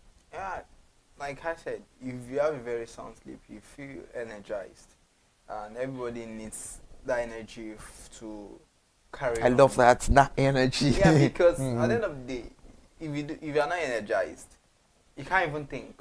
Like you mentioned earlier that, it helps, it even boosts your memory, in the sense that when you sleep, you are able to think. Like you mentioned earlier on, sometimes you are just restless, you want to sleep. But if you are not sleeping on a good mattress, there's no way you can actually fulfill all of these things. You can't achieve it. So the only thing is, you just get a good mattress. Some people today, honestly speaking, the challenge or issue they have is because they've not been having very good sleep. So they think of other things, or probably they think, oh, it's my village people or something, one serious or chronic thing. But at the end of the day, let them have just some hours of sleep. You realize that all they needed so far was just a very sound sleep, and they can only achieve that with getting this good mattress. So I agree with their point. Right, that's interesting. Thank you so much for that, Iremofe.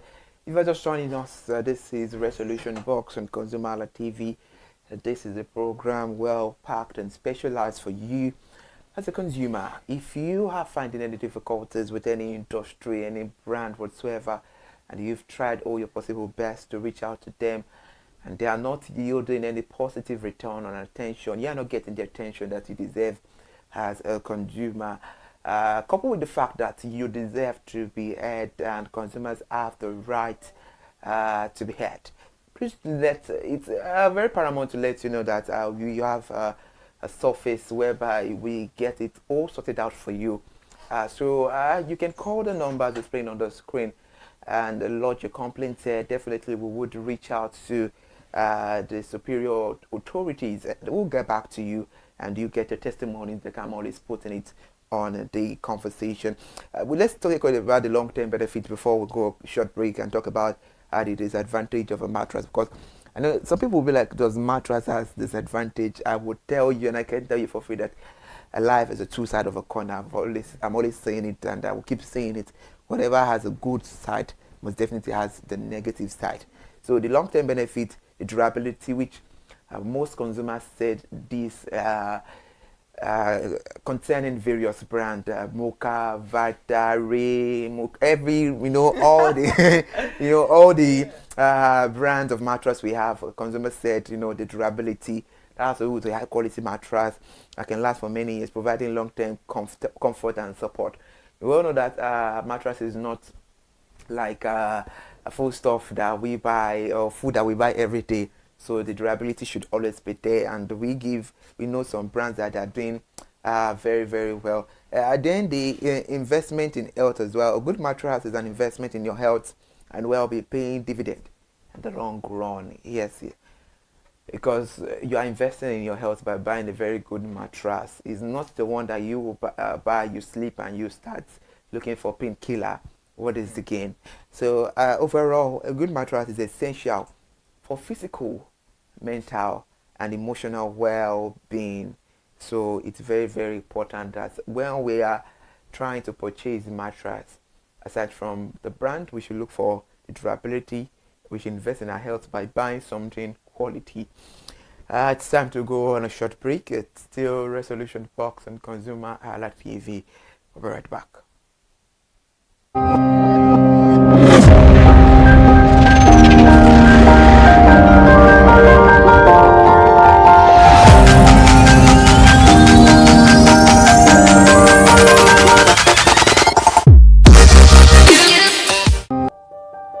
Hey there, do you know in the world today, everyone is a consumer, and as consumers, we all have the right to be heard.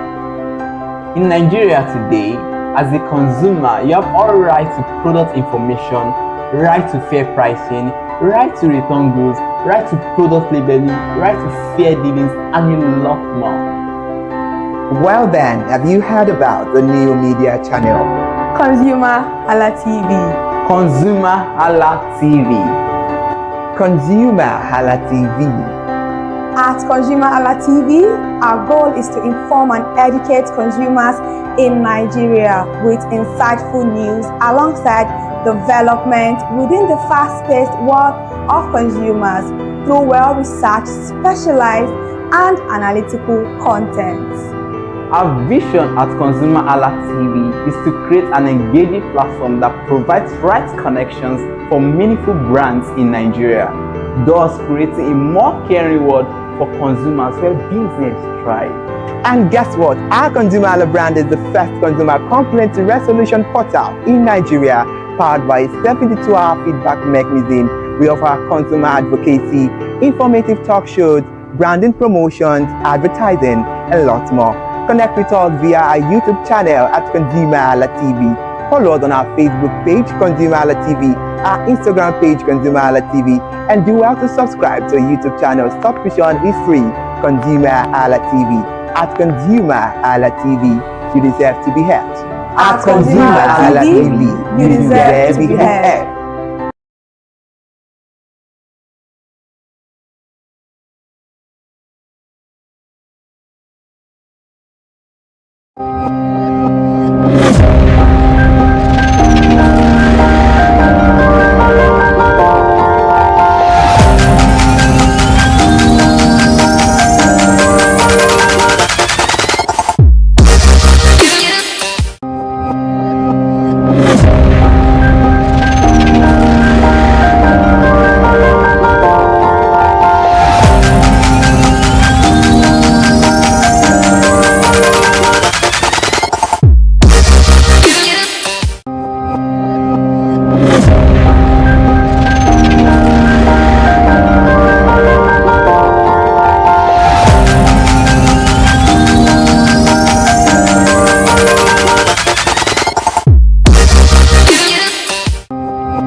anytime it is consumer analytics and resolution box, you should know that it's consumer o'clock, because this program is well packed for you as a consumer over there. And we all know that everyone is a consumer.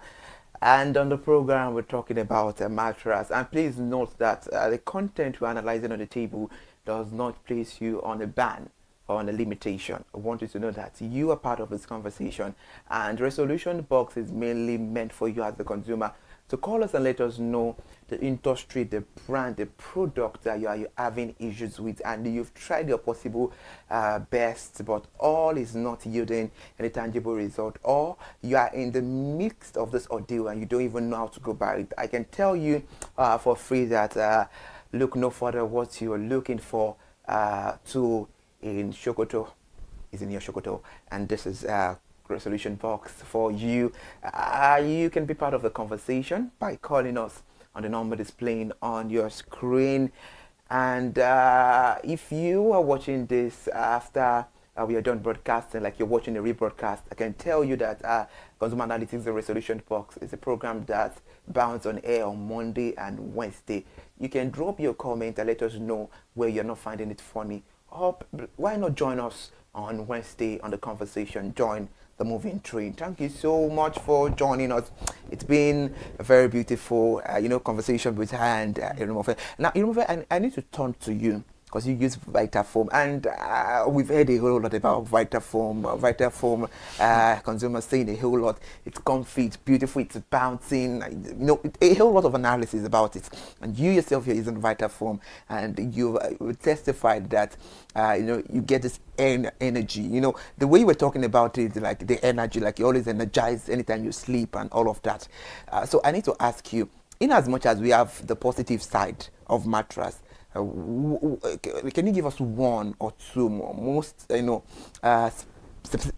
specifically rather, one disadvantage do you think is attached to mattress?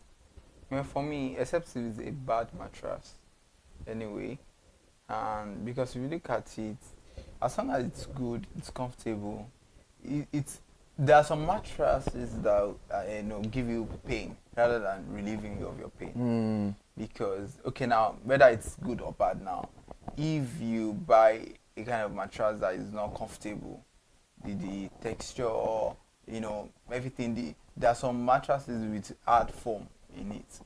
At the end of the day, rather than give you this orthopedic support for your bones, for your joints, and muscle and all that. You understand? At the end of the day, you get pain. I've slept on a kind of mattress before that, at the end of the day, it was like I had a nightmare.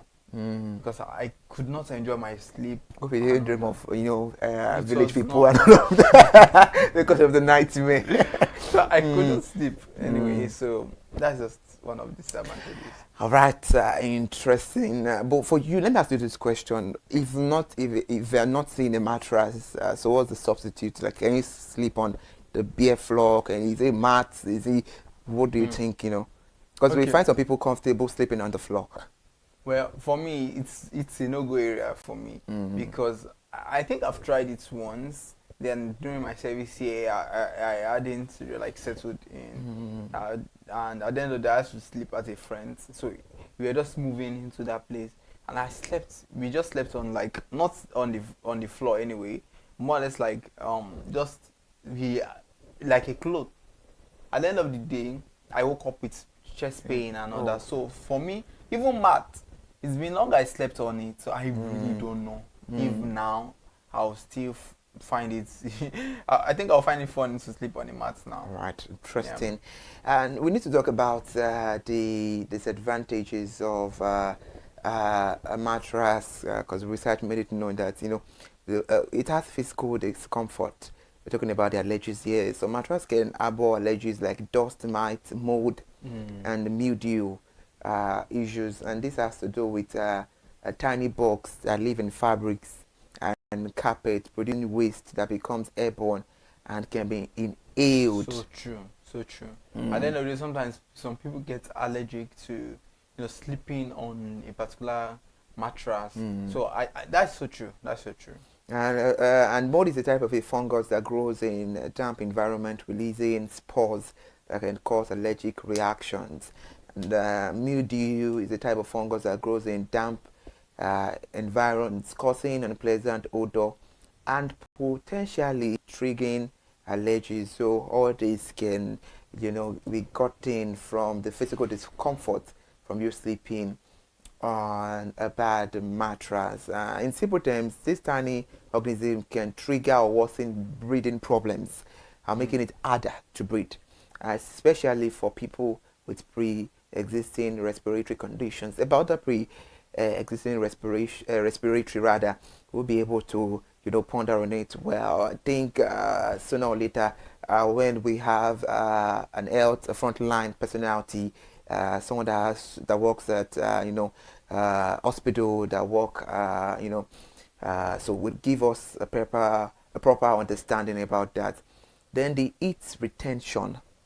This has to do with, there are some certain mattresses, especially those made of memory foam, can retain heat, leading to discomfort and sweating. There are some mattresses like that when you sleep, you will just start developing heat. Yeah, because they are made from memory foam. So sometimes it depends on the material used. It's not just like your bedspread too. Understand? It's I think preferably one made of cotton is better, or sometimes wool. But when you begin to have some synthetic materials, it begins to sometimes some of these materials may not be able to absorb heat. So, and it makes you uncomfortable. Then we also have the mattress can be prone to stains and odors, especially if not properly maintained. That is why we have to always make sure that we have our parts properly before we go to bed. We make sure that we wash our bread spread regularly. For some people who are always busy, at least I think 5 days is okay. From Monday to Friday, then Saturday you should do your laundry and make sure you wash it and get another one on your bed. Then the financial considerations, the cost. High quality mattress can be expensive, especially those made from premium materials, and mattress typically need to be replaced every 7 to 10 years. Of course, you would have gotten the durability you're looking for between 7 to 10 years. And of course, talking about the disadvantages, the waste. Old mattress can contribute to landfill waste and may not be easily, you might not dispose it. And also, some mattresses are made from non-eco-friendly materials, which can have a negative environmental impact. So other consideration is the motion to transfer. Some mattresses can transfer motion, disrupting sleep for partners or co-sleepers. So it's essential to weigh this disadvantage against the benefit of a mattress and consider factors like the material, the quality, the durability, and the brand, and also the maintenance, which is very, very important, because to get even if you get a nice product from a reputable brand and you do not maintain it yourself, of course it's going to lead to a chaos. In fact, obviously it's a chaos on its own. So all this we need to put on board. Before we had the conversation, I don't know why I've been calling you my name.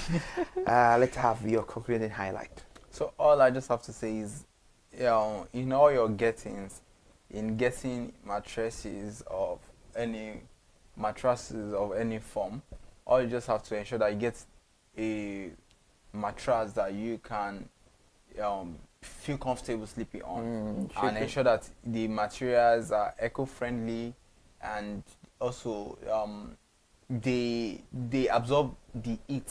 You understand? Because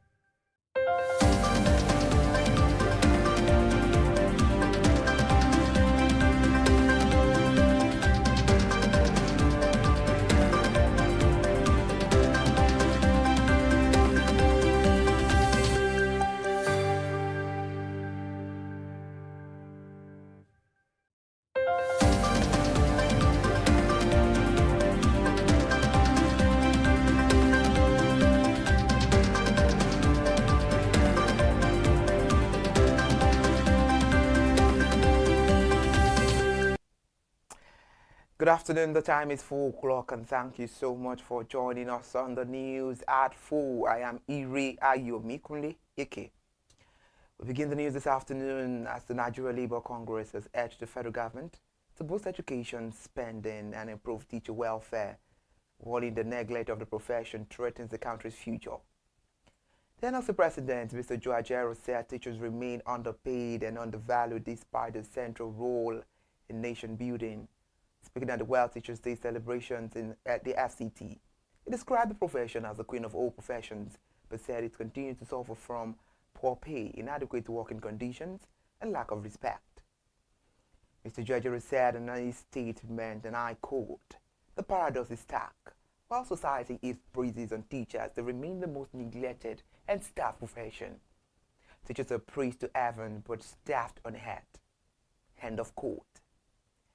However, Mr. Ajero urged the federal government to meet the United Nations Educational, Scientific and Cultural Organization benchmark, which recommends that at least 6% of a country's gross domestic product and 20% of public expenditure be allocated to education. We move away from education now. Frontline players in Nigeria's aviation sector, Air Peace Limited, has exclaimed the circulating social media post advertising a supposed 30% off Africa's flight promotion. In a statement by its spokesperson, Osifo Efe, the airline stated that it is not running any such promotion, describing the advert as fraudulent and not affiliated with Air Peace in any way. The publicist appealed to the public to disregard the misleading posts and avoid engaging with the promoters who are allegedly attempting to deceive unsuspecting individuals. The line said, and I quote, "Our attention has been drawn to a sponsored post circulating on social media advertising a purported 30% off Africa flight promotion and requesting members of the public to sign up to access this offer." End of quote. Let's talk about presidency now, where President Bola Ahmed Tinubu has requested approval from the House of Representatives to secure approximately $2.3 billion in external borrowing to address Nigeria's 2025 budget deficit and refinance maturing euro bonds. The request is expressed in a letter sent to the Green Chamber and read during a plenary session yesterday. According to a video obtained by a newsman yesterday, the letter was read by Speaker Abbas Tajuddin to House members, which detailed a total borrowing request of about $2 trillion. This includes $1.2 trillion in new external loans to finance the 2025 Appropriation Act and $1.1 trillion to refinance upcoming euro bond maturities. Up next to a report here that says Nigeria spent about 242.68 billion naira on the importation of solar panels in the first half of 2025, which underscored the country's sustained demand for renewable energy solutions even as the federal government intensifies efforts to boost the local production. The figure also places solar panels among Nigeria's top imported commodities. This was made known according to the latest foreign trade statistic from the NBS, the National Bureau of Statistics. However, newsmen yesterday reported that the photovoltaic cells assembled in the models are made up into panels is valued at about 125.29 billion naira, which were imported between January and March 2025. In the second quarter, imports worth 117.39 billion naira were recorded, bringing the total for the first half of the year of 242.68 billion naira.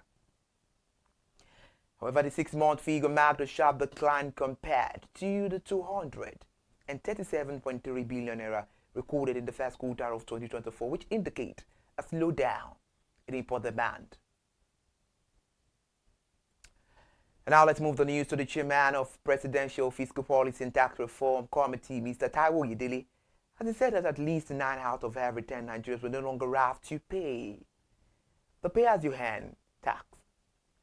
While delivering his remark, he added that Nigerians will start enjoying benefit of new tax law beginning from January next year. Mr. Oyedele spoke this at the ongoing Nigeria Economic Summit in Abuja. The FCT yesterday said that about 98% of the Nigeria's population will no longer pay the pay-as-you-earn pay-in tax, where he emphasized that the new tax law are targeted at protecting the low-income earners, those at the poverty line. If you're just joining us, this is ConsumerHallaTV News at 4. Now let's take the news forward. Talking about the federal government. The federal government said it would soon introduce a guaranteed minimum price for agricultural produce for farmers and undertake large-scale offtake of farm harvest. The Minister of Agriculture and Food Security, Abubakar Kyari, announced this yesterday at a breakout session on catalyzing agricultural transformation, capital, innovation and growth at the ongoing Nigeria Economic Summit, where he said the measure aimed to protect farmers and consumer amid price volatility. The minister also explained that the move followed lessons from last year's food price volatility and hoarding by commodity dealers, which worsened inflation and triggered widespread hunger protests in August. The minister said, and I quote, there was a massive hoarding aspect. There was a farmer who said he would not sell his maize until the price gets to 150,000 naira, but today it's begging to sell at 30,000 naira.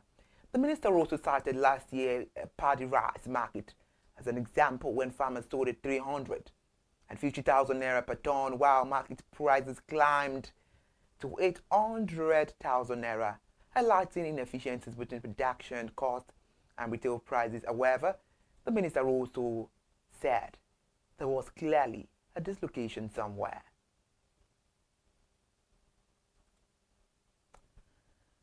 So talking about the federal government is in advanced talks with China Export-Import Bank for a $2 billion loan to build a new electricity super grid, which is designed to tackle Nigeria's long-standing power supply challenges.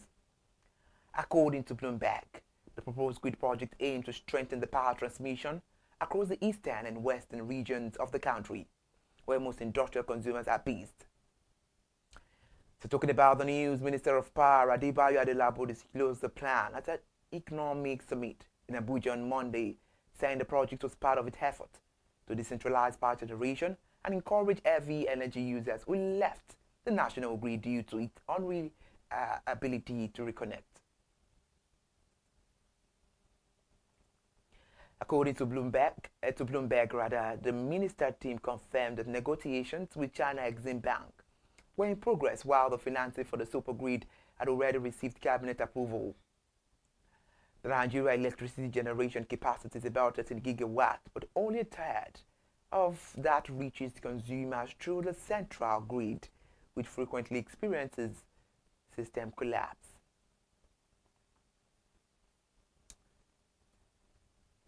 We're still talking about electricity. President Bola Ahmed Tinubu has approved the 4 trillion naira bond to clear the verified debt owed to power generation companies and gas suppliers as part of an effort to stabilize Nigeria's electricity market and restore confidence in the sector. The Minister of Power, Mr. Adebayo Adelabo, made a disclosure in Abuja at the Expert Forum on Uninterrupted Power, the industrial imperative organized by the Nigeria Economic Summit Group, where he outlined the ongoing reforms under the federal government renewed hope agenda to make the power sector sustainable and commercially viable.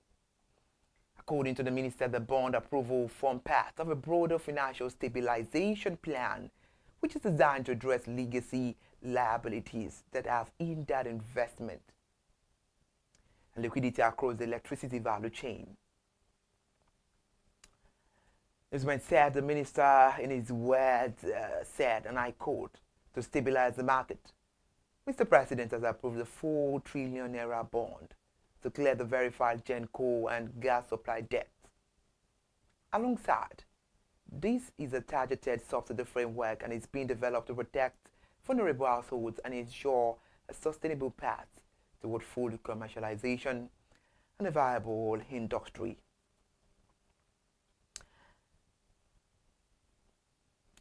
Thank you so much for joining us on ConsumerHallaTV News at 4. But before we go, let's talk about this news. In the report on Monday, August cited key player data by dating back to 2017, Authorities say Nigeria received about 116,000 barrels per day of seaborne petrol in September, down from 154,000 barrels per day in August.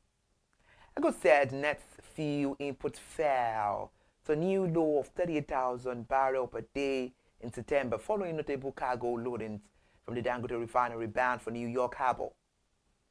Meanwhile, the report said despite the Dangote refinery conducted its maintenance on its petrol-producing residue fluid catalytic cracking unit, it still experienced some recent industrial action, and it also received some limited crude supplies. However, EGO said the net fuel input fell to a new low of 38,000 barrels per day in September, following notable cargo loadings from the Dangote refinery bound for New York Harbor. That is it on this. Thank you so much for joining us. I am Ire Ayomikoleke. Remember, you can stay with us via YouTube channel, where you can subscribe right there, and you can join our family and be a partaker of all our programs on all our social media platforms. Thank you for joining us on the news at 4.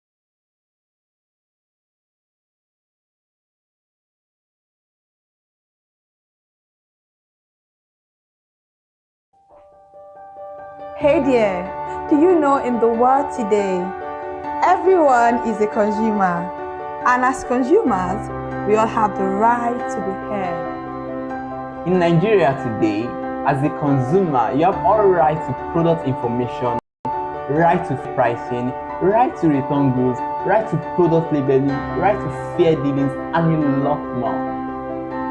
Well then, have you heard about the new media channel? ConsumerHallaTV. ConsumerHallaTV. ConsumerHallaTV. At ConsumerHallaTV, our goal is to inform and educate consumers in Nigeria with insightful news alongside development within the fast-paced world of consumers through well-researched, specialized, and analytical content. Our vision at ConsumerHallaTV is to create an engaging platform that provides right connections for meaningful brands in Nigeria, thus creating a more caring world for consumers where business thrive. And guess what? Our ConsumerHalla brand is the first consumer complaint resolution portal in Nigeria, powered by a 72-hour feedback mechanism. We offer consumer advocacy, informative talk shows, branding promotions, advertising, and lots more. Connect with us via our YouTube channel at ConsumerHallaTV. Follow us on our Facebook page, ConsumerHallaTV, our Instagram page, ConsumerHallaTV, and do well to subscribe to our YouTube channel. Subscription is free. ConsumerHallaTV. At ConsumerHallaTV, you deserve to be heard. At ConsumerHallaTV, you deserve to be heard. My name is Tunde Olufowora. I'm the CEO of Brand Eye Communications. We are we call the publisher or the owner of the new initiative called ConsumerHallaTV. ConsumerHallaTV is actually Nigeria's first consumer-centered, or called a consumer-centric television platform that aims to bring voice to the over 220 million Nigerians. It was a vision that came to my heart about 10 years ago. I remember that I was traveling. I traveled out of the country, on airline, and I had this unpleasant experience. It was a trip to an African country from Nigeria, and I actually went with a local flight from Nigeria. I wouldn't want to mention the name of the airline. And then it was to South Africa. And we landed in South Africa. And let me just paraphrase it. When I was coming back, I had some money, some dollars, and that someone had given to me to hand over to another person in Nigeria. So I wanted to help out. I didn't want to carry the cash on myself. So for whatever reason, I opted to. I had a small case, and I felt that it was safer for me to put the money in my luggage.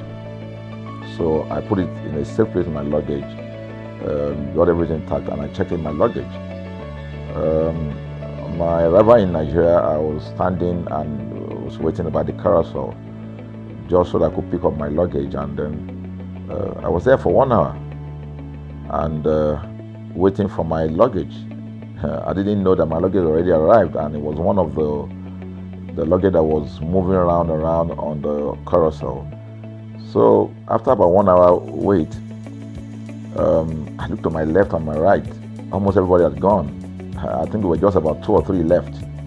So I beckoned on the woman that was on my side, and I noticed she was really in tears. Madam, what happened? She said, her bag has just been torn and a lot of things stolen. So I said, well, I've also been waiting for my own. She said, you better go and check those luggages there. Maybe yours is one of them. And lo and behold, I went around there. Mine was one of them. By the time I got it, everything inside my luggage was gone. All the valuable things there were gone. To cut the long story short, we felt there was need for us to report the case, at least to the airline. It was in the night, about 8 o'clock or 9 o'clock. We went in to go and see the officer that was in charge. As soon as we got in there, the officer said, "Oh, so sorry, but you will have to go to our head office in somewhere in Victoria Island, to lodge a complaint." Okay.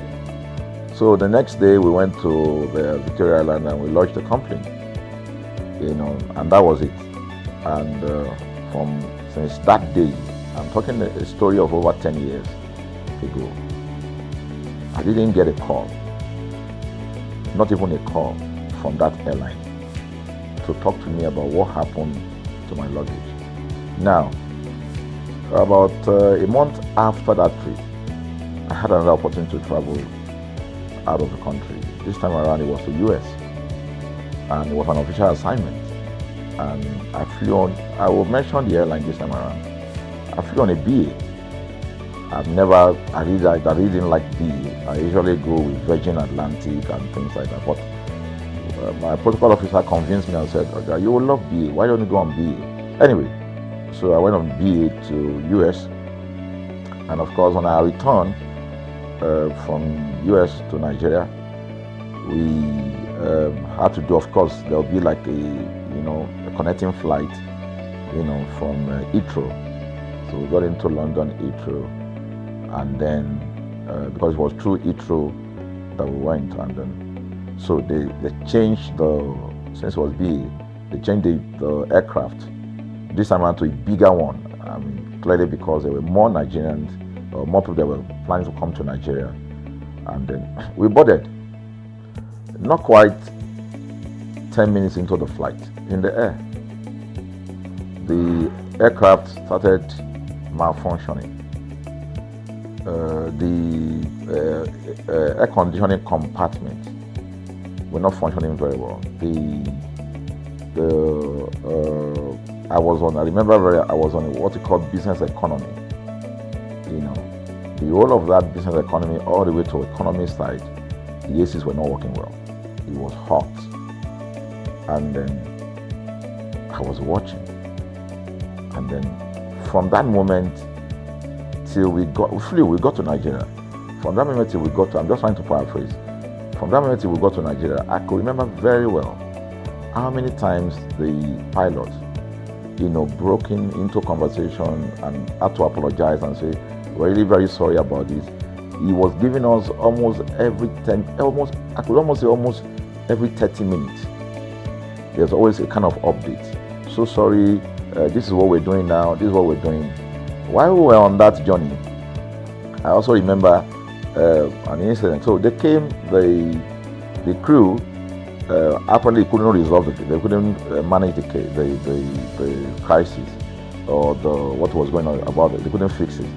So they come up and said, we're so sorry, but for all the inconvenience, we're declaring, free lunch, free whatever it is you want, you can get. So trust Nigerians, you need to hear how everybody was jubilating, But something struck me. The experience I had just about a month before, and this experience, somehow I started comparing them.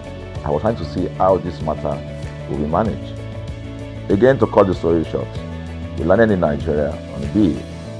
Before we landed, the pilot announced and said that for the inconvenience, they will be giving a voucher of 50 pounds to everyone that flew on that aircraft. I thought it was a joke. I mean, it was my first time with BA, but for what I knew or know of the British man would never even play with his 1 penny, talking of £1. So I felt that must be a joke of the year. So we left. I got back to my office. I think it was just about a week after. Our officer, our guys in our mail room came up and said, "Oh, you have a parcel." So I said, "Parcel? Yeah." So they brought this parcel wrapped. I opened it and boom, I brought the document out. It was the £50 voucher from BA. So what's the tenor of this story? An experience with one airline was terrible, no apology. An experience with another one, even though it was a bad experience, but it was very well managed. So managed that even if we have suffered anything in that aircraft, you probably, for the sake of how they manage it, will have forgiven them. So that was how this journey started.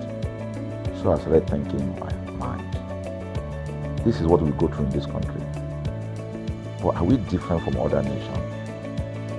So God put in my heart the idea of ConsumerHalla. That's why the Hala came with consumer. And we started that journey about 10 years ago.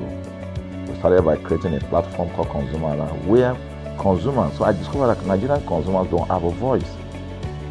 So things happen, and that's it. We live with everything. So we've started the journey from creating the platform. We have an app, we even have a magazine, and we thought we could move it from that to the next stage, which is the television. So the TV today, has come. So I would say precept by precept, line upon line, we have been able to build on our aspiration, to finally bring to birth this unique and exciting platform, So it's a digital telecast, and our goal is to further connect consumers in Nigeria to brands with insightful news, development within the fast-paced world of consumers. The world of consumers is growing at a very fast pace, So we want to inform Nigerians. We want to get them educated about their rights, So our role is that we're going to educate consumers in Nigeria, all right? So by bringing them specialized and what you call analytical, research-based content generation that will inform, educate, sensitize the audience, So that's ConsumerHallaTV. So I call it an offshoot of our ConsumerHalla brand. ConsumerHalla brand actually was the first we call it the first complaint or consumer complaint resolution portal. When we started it about 10 years ago, or about 7 years ago, It became the first complaint resolution portal. We created it so that Nigerians can actually lodge complaint on that portal. We spent a lot of resources to build a very robust platform where today, if you have any complaint, about any brand, any leading brands in Nigeria, and you go on that platform, you can actually click, just a click, you can find the brand, you can actually lodge your complaint, and once you submit it, that complaint will be routed to that organization, and within 72 hours, we will obtain feedback for you. We build it in such a way that we have connection to almost all the organizations, and it's been working. We've resolved several complaints for people without having to charge them any penny, because the idea is not to charge. So what we have done with ConsumerHallaTV is to take it to the next level. So we hope to change the narrative. We want to give the right direction. Nigeria has the largest consumer market in the world, with a population of over 220 million people. Why should we be the one that is suffering the most? Everywhere you turn to, it's as though Nigerian consumers don't have a voice. You're traveling, you buy a ticket. For whatever reason, an airline will wake up middle of the night,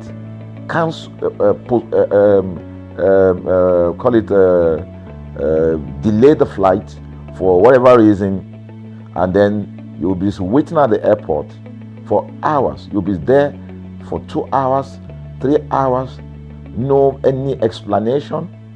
Then while you're there, they can even wake up and say, oh, flight has been cancelled. So everybody carry their luggage and go home. Nothing happened. Of course, things are changing. We must commend government because government is beginning to wake up, but there's still a lot to be done. And we believe that we can help to make, bring about those right changes. So we offer deliberately, part of what we do is that we also offer advocacy, all right?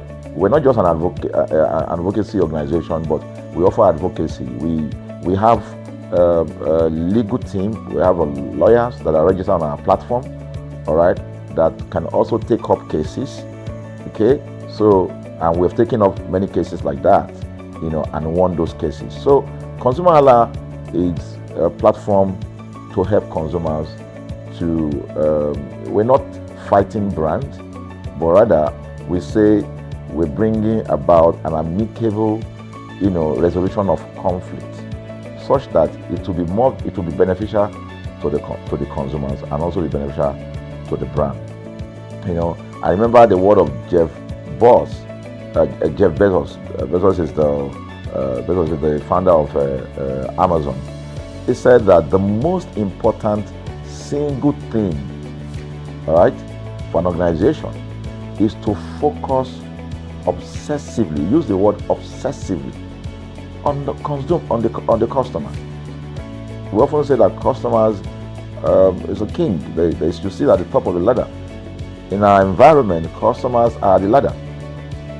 A brand wakes up today, decide what product to produce. They wake up today, decide how much the consumer should pay. They wake up to decide everything for consumers. So consumers are just at the receiving end, and yet they are milking the consumers. There's no price regulation in this country, none. People just wake up and fix prices. Look at the power. Government wakes up, we change policy, we wake up and we get people to pay more. We think it's time for consumers to begin to speak out. In speaking out, in engaging, we can get the brand to begin to do what is right. And of course, I know that the consumers themselves need to be educated.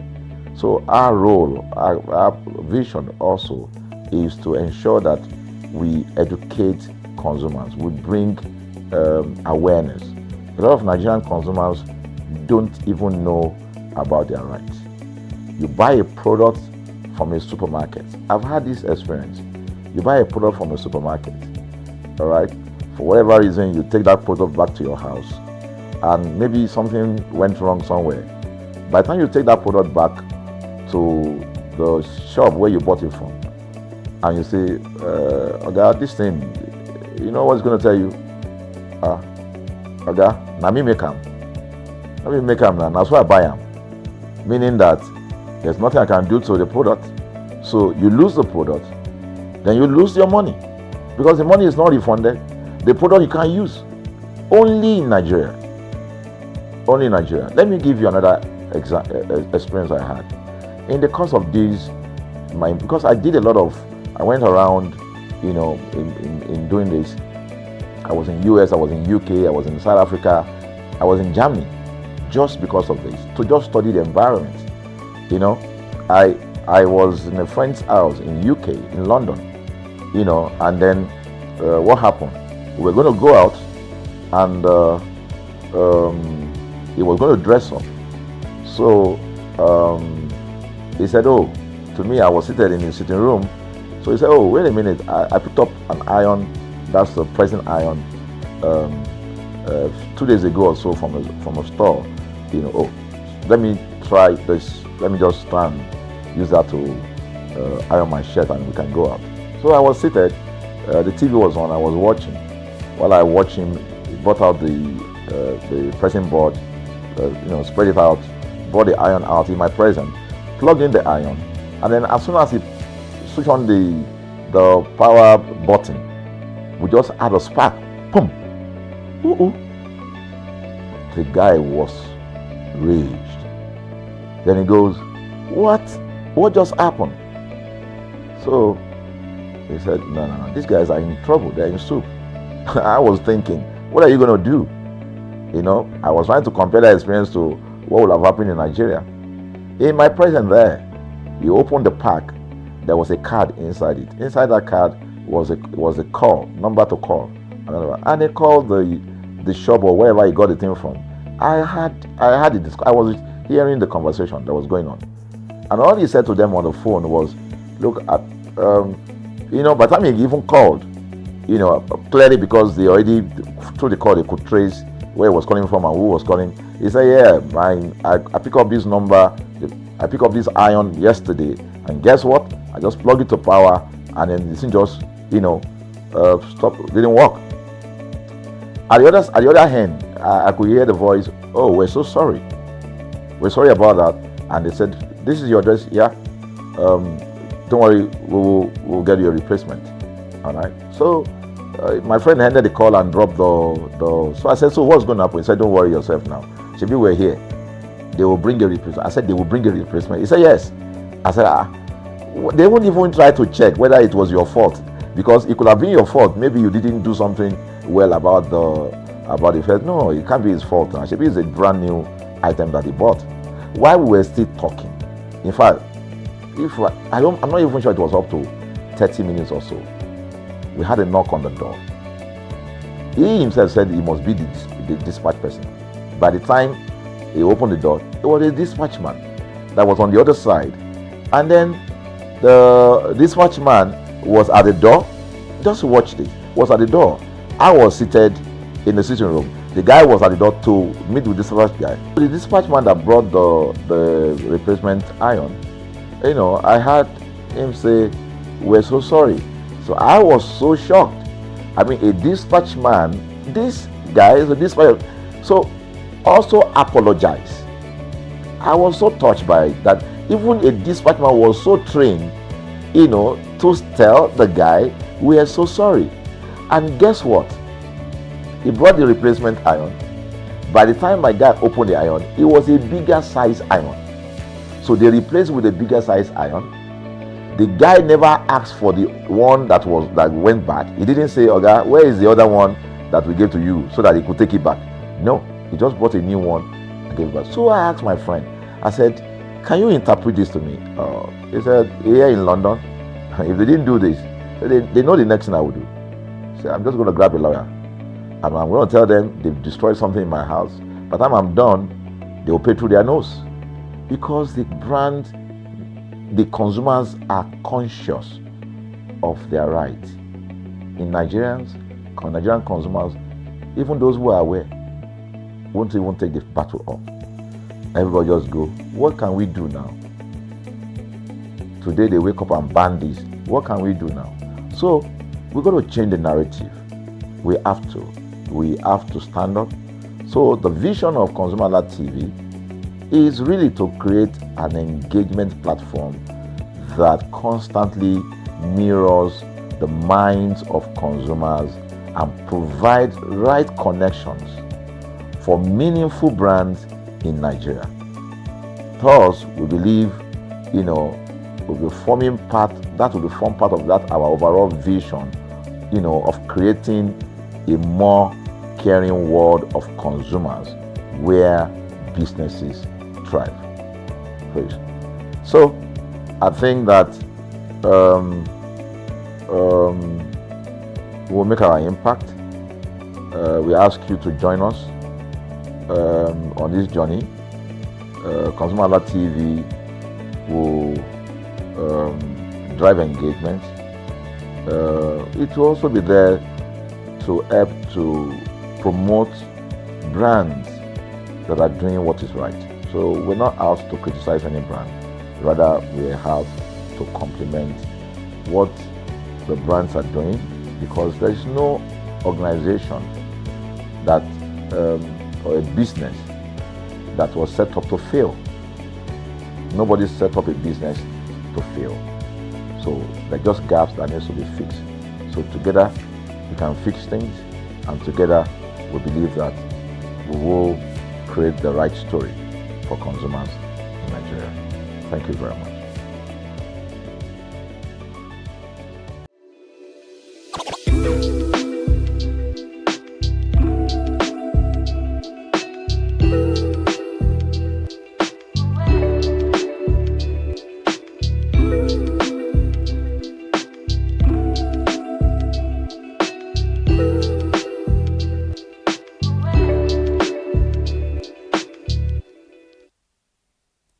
When it comes to sharing of brand experiences, ConsumerHallaTV is here to give you a listening ear. Thank you so much for joining us on this beautiful episode of Share a Brand Experience on ConsumerHallaTV. It is another Wednesday, and this is Share Your Brand Experience, where we talk about everything branding and also how brand has affected you in one way or the other.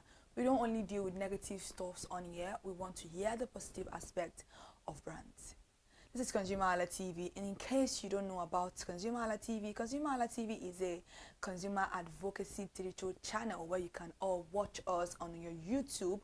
Subscription is very, very free at ConsumerHallaTV. We open every weekdays from 8 o'clock a.m. to 6 p.m. We give you news and beautiful, intelligent, educative programs apart from Share Your Brand Experience. But today, we'll be talking about consumer service in Nigeria, because we need to talk about these things that are prevailing in the country. It has become very frequent that we have issues from people talking about their experiences with customer service in Nigeria. And I witnessed one on Monday, that was the day before yesterday, at Allen Avenue here close to the office, and I would love to share the experience that I saw. It wasn't with me, but it was with somebody that I didn't know, but I was opportune to be on the spot. What happened that day was the fact that a lady was robbed at around Allen here on the road coming, and was a bike. I don't know, bikes have been banned in Nigeria on the main road in Nigeria, so I don't know how the bike was allowed. But I feel like maybe because you have a bike, you're not taking any passenger, so you can actually move with a bag. So she was going with a bag on just like she was holding a bag like this. Yeah, you may say, doesn't you know this is Lagos State, why is she holding a bag and like that? But sometimes you may just tend to forget yourself easily. Nobody's above mistakes. They snatched the bag from her. So I was behind the lady, so we saw everything. Me, Jade, and one other person from the office were all going on that particular Monday evening. Was in the around 7:30 thereabout. So they snatched her bag and she ran after the person. So we ran after her also, just to understand what was going on. But she was very fast, with everything that was going on. So she was just shouting, my phone, my ATM card, my power bank, my this, my that.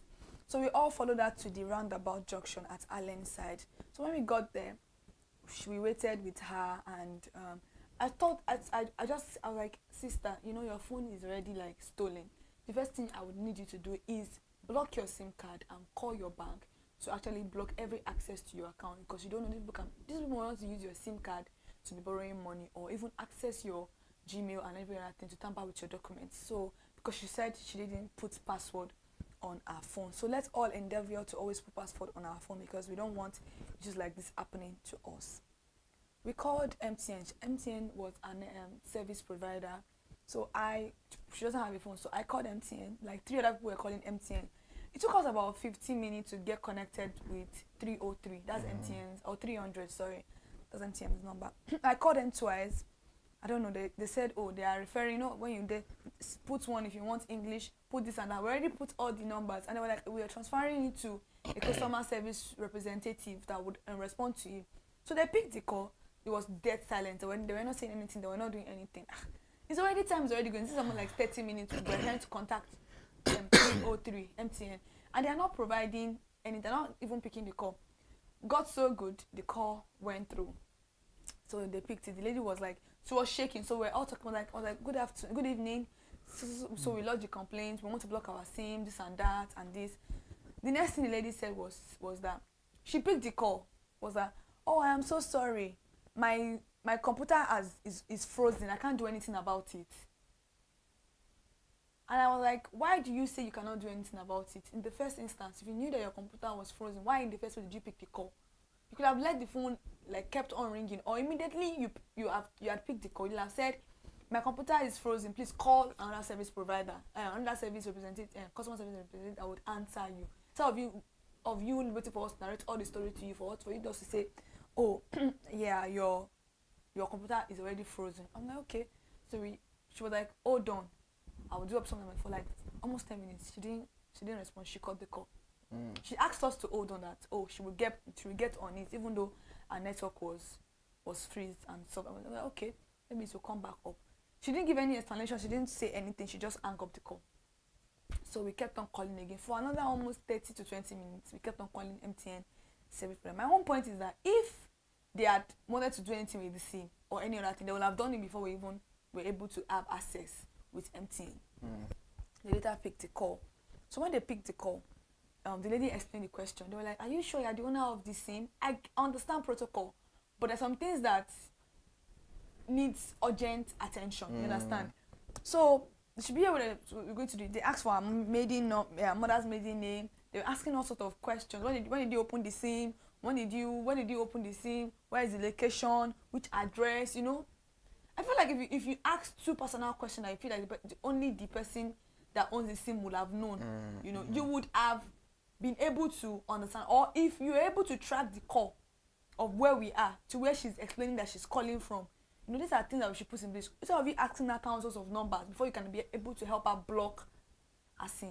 That day it took us more than 30 minutes for us to be able to block the SIM. In this what I'm talking about is almost 10 o'clock. We were still not able to block the SIM, and they've collected the vaccine like to 7 after 7. So it took us that much hour to be able to block the SIM, just an ordinary SIM. So they're not like, oh, you need to go to your bank to sort out your blocking and stuff like that. And it was just a lot of, I felt for the lady, because number one, our phone is stolen. Number two, we don't know who these people are and how they can actually easily get a number and start calling people and every other thing. So those things, and there was not even when the complaint was lodged, you should be able to access almost all our contact lists and send a warning to them that if in case any number call you, because she asked them, can you help me, you know, this and that. They're like, no, they can't do that. In case any number call you for help, please know that this phone is already stolen and the SIM is already blocked. So those were the issues that we had that day. So my point exactly is that it took so much of time for MTN service provider to answer this particular lady. And it was a very, very sad situation, because if they had wanted to use a SIM for anything, they would have used it without us having any, because how long would they take to put a SIM to any use, and then they would have collected money, and you understand, the money would have been gone, they would have tied it to this particular lady, and she'll be paying money that she doesn't even understand. There was a day that on, it was this scam alert, somebody was like this, kidnapped them, they collected their phone, and then they used their SIM to borrow 2 million. So these are issues that we are facing in the country. Absolutely. It is so sad. I feel so sorry for the lady who fall victim of that bad circumstance. It's such a bad circumstance, and you know, this is what happens in our country, where everything and anything goes, where there is not proper. We have all this policy, but they are not well implemented. That is the issue. We're talking about customer service. First, with this ordeal that you narrated, the story is quite pathetic, and it's so saddening that the lady lost her phone. But to the part, on the other hand, I'm so grateful that she didn't lose her life, because we've seen some situations whereby they would arm the victims and, you know, take all the victim belongings. So we have been grateful to God for that. If we are going to look at it from one aspect, customer care service is to render assistance to your consumer immediately. And if you look at all the policies behind bringing the legacy of consumer service, is behind of giving people attention, that it is safe in the time they need it. If we relate attention to okay, you and I, we are having this conversation. If I need your attention, maybe I want to relay a message to you. At that time, if you are like, I will see later, that time you were not giving me the attention. So it's so saddening that, you know, the people that we ought, they are meant to give us that support, that services, you know, at the time we need it, but they are not able due to one. And I know definitely, even when it comes to health issues, the front lines, I always say, you break protocols. Yeah. So even if you can do it for the sake that, oh, okay, this person is your customer, it's very urgent. So why can't you just break the protocol? Matter, we don't do this, but because this issue is very urgent, we'll see what we can do. We attend. You know, there are some languages whereby you give to your consumer, even if it's not going to settle the issue. At least you put their mind at ease. Well, you could have it on other computers, or maybe you were working from home. I don't know where the person was working from, but you don't have the capacity to be able to help the person. You don't keep the person on the call for that long just for you to hang up the call without any explanation. You know, this is sad. I can say again, sad. It is sad, sad, sad. I can say that over and over again. Now it's like, thank you so much for sharing that experience with us on Share Your Brand Experience, Kike. I pray we won't fall victim of that circumstance. But now it seems the customer service has forgotten the reason of they do not remember the policies behind customer service. So we would bring it out to them, so they can get on their toes. Just before we say it out, a lot of consumers too are fall victim of having issues with bank. You know, maybe you want to transfer money, you get the money transferred, or maybe the money they tell you is banking in one hair. It's become a hole between two banks, and all of that. You start going to banks, moving here and there. It's so saddened, but that is what we see on a frequent. So I would share my own experience. Of course, I've had such experience as well, whereby I did money, it hanged, wait 7, and you know, the policy of waiting for 7 working days, OMG, it's bad. I can let that to you. So, but yesterday, I wanted to do the transfer. So, you know, I was seated, and my man was just telling me that I shouldn't do the transfer, because I don't want to. I will later mention the name of the bank, because my bank that I use, you know, it's quite. It rained. When it rains in Nigeria. It rained, you know, because the bank I use, oh my goodness, when it rains, if I don't do transfer, even after 3 days, that's the reason, because you have issues. So the worst you do is maybe you use your ATM card, or maybe you walk into the bank and all of that. Explanation, or there is no explanation afterwards why you're having issues. There's no nothing to say, oh, please, dear customer, do not do transaction at this time. There is nobody. Everybody is sitting down folding their hands. Imagine people that are using band A. You don't bring light for 2 days. There's no prior reason why. There's no prior notice to your consumers to say, oh, for these 2 days, oh, we are doing some maintenance on this thing. That's why you don't have light. Why exactly am I on band A if I don't have light for 2 days, and you're not giving me any reason or ample notice to when I'm going to have light? That's the gap between us the consumers and the manufacturers in Nigeria? You know, so I can agree with you, and I would not agree less about what you just said, because when it comes to electricity, I don't know. Of course, they are doing a whole lot. We'll see what the minister is doing, trying to, with the president just approved the 4 billion naira, you know, to generate for steady electricity in the country. And we know that when electricity is very, very stable, of course, social amenities will improve and the state of things will improve in the country. But, you know, the issue whereby there will not be light for about 2-3 days, and that you just said, you trying to relate to the consumers, to your customers, that for the it's a means of customer service. You know, so my grandmother would tell me there are some words that are simple as ABC. Yeah. So you know, when it comes to customer service, there are some words that are very, very simple that you just get in touch with them, and whereby you would know that, oh, I've gotten a notice, so I wouldn't do this for. We should not expect this from this. So 2 days. it should be done. So back to the conversation I was having. So I thought it was going to be a negative ordeal when it happened, but reverse was the case. Polaris proved me wrong this time around. So I did the first transaction, it went, you know, and there's something about it. If I'm trying something and my inner man is telling me not to do it, if I do it in one way or the other, I would have myself to be blamed. So the inner man in me told me to just take, that I should take my breath that minute and maybe I should do it later. But I was like, I just have to do the transaction. I did it, and the recipient didn't get the money, and they didn't reverse the money to me. Wow. So it was around closing hours, but I had to go to, I had to contact the recipient. Did you get this money? He got the first amount, but the second one, he couldn't get it. Through. So, you know, lo and behold, I came to work today, and I went there. I got there, they gave me a form, and they were telling me that I would have to hold on for a good 48 hours, that I will get the money, that if I don't get the money within 48 hours, then I will have to come to the bank to refill some form and all of that. What? So the moment they said that, I was like, what is this? What is all this happening? But I had to just do what I had to do and just come back. Lo and behold, I was seated and I just got the alert. You know, I was quite surprised that. What's going on here? What's going on? You know, Polaris Bank proved me wrong because you know, Polaris Bank went to resign and all of that. I don't know what happened. I don't know maybe the system. I don't know what happened to your system. Maybe you have upgraded or with the help of AI. Polaris Bank, you know, when the brand is doing so well, we need to specify. And when they are not doing the other way they're meant to do, we are not criticizing them, but we just need to tell them that this is what the consumers are getting to say about you. I wish MTN, and I know MTN staff or the right top officers will be seeing this. We people need, there should be a whole lot of reform.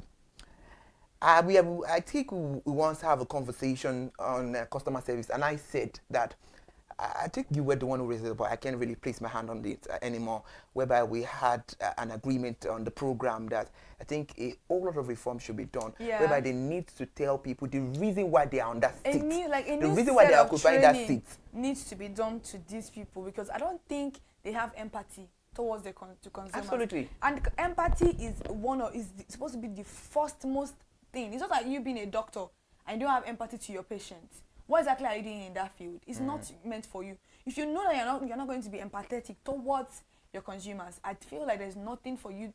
There's no reason for you to get a job as a customer care service provider, because it is so hurtful for you to act nonchalant to the grievance of your consumer. This is your customer, for crying out loud. No prior notice to the fact that you are going to hang up the particular call. You said it the first time your system was frozen.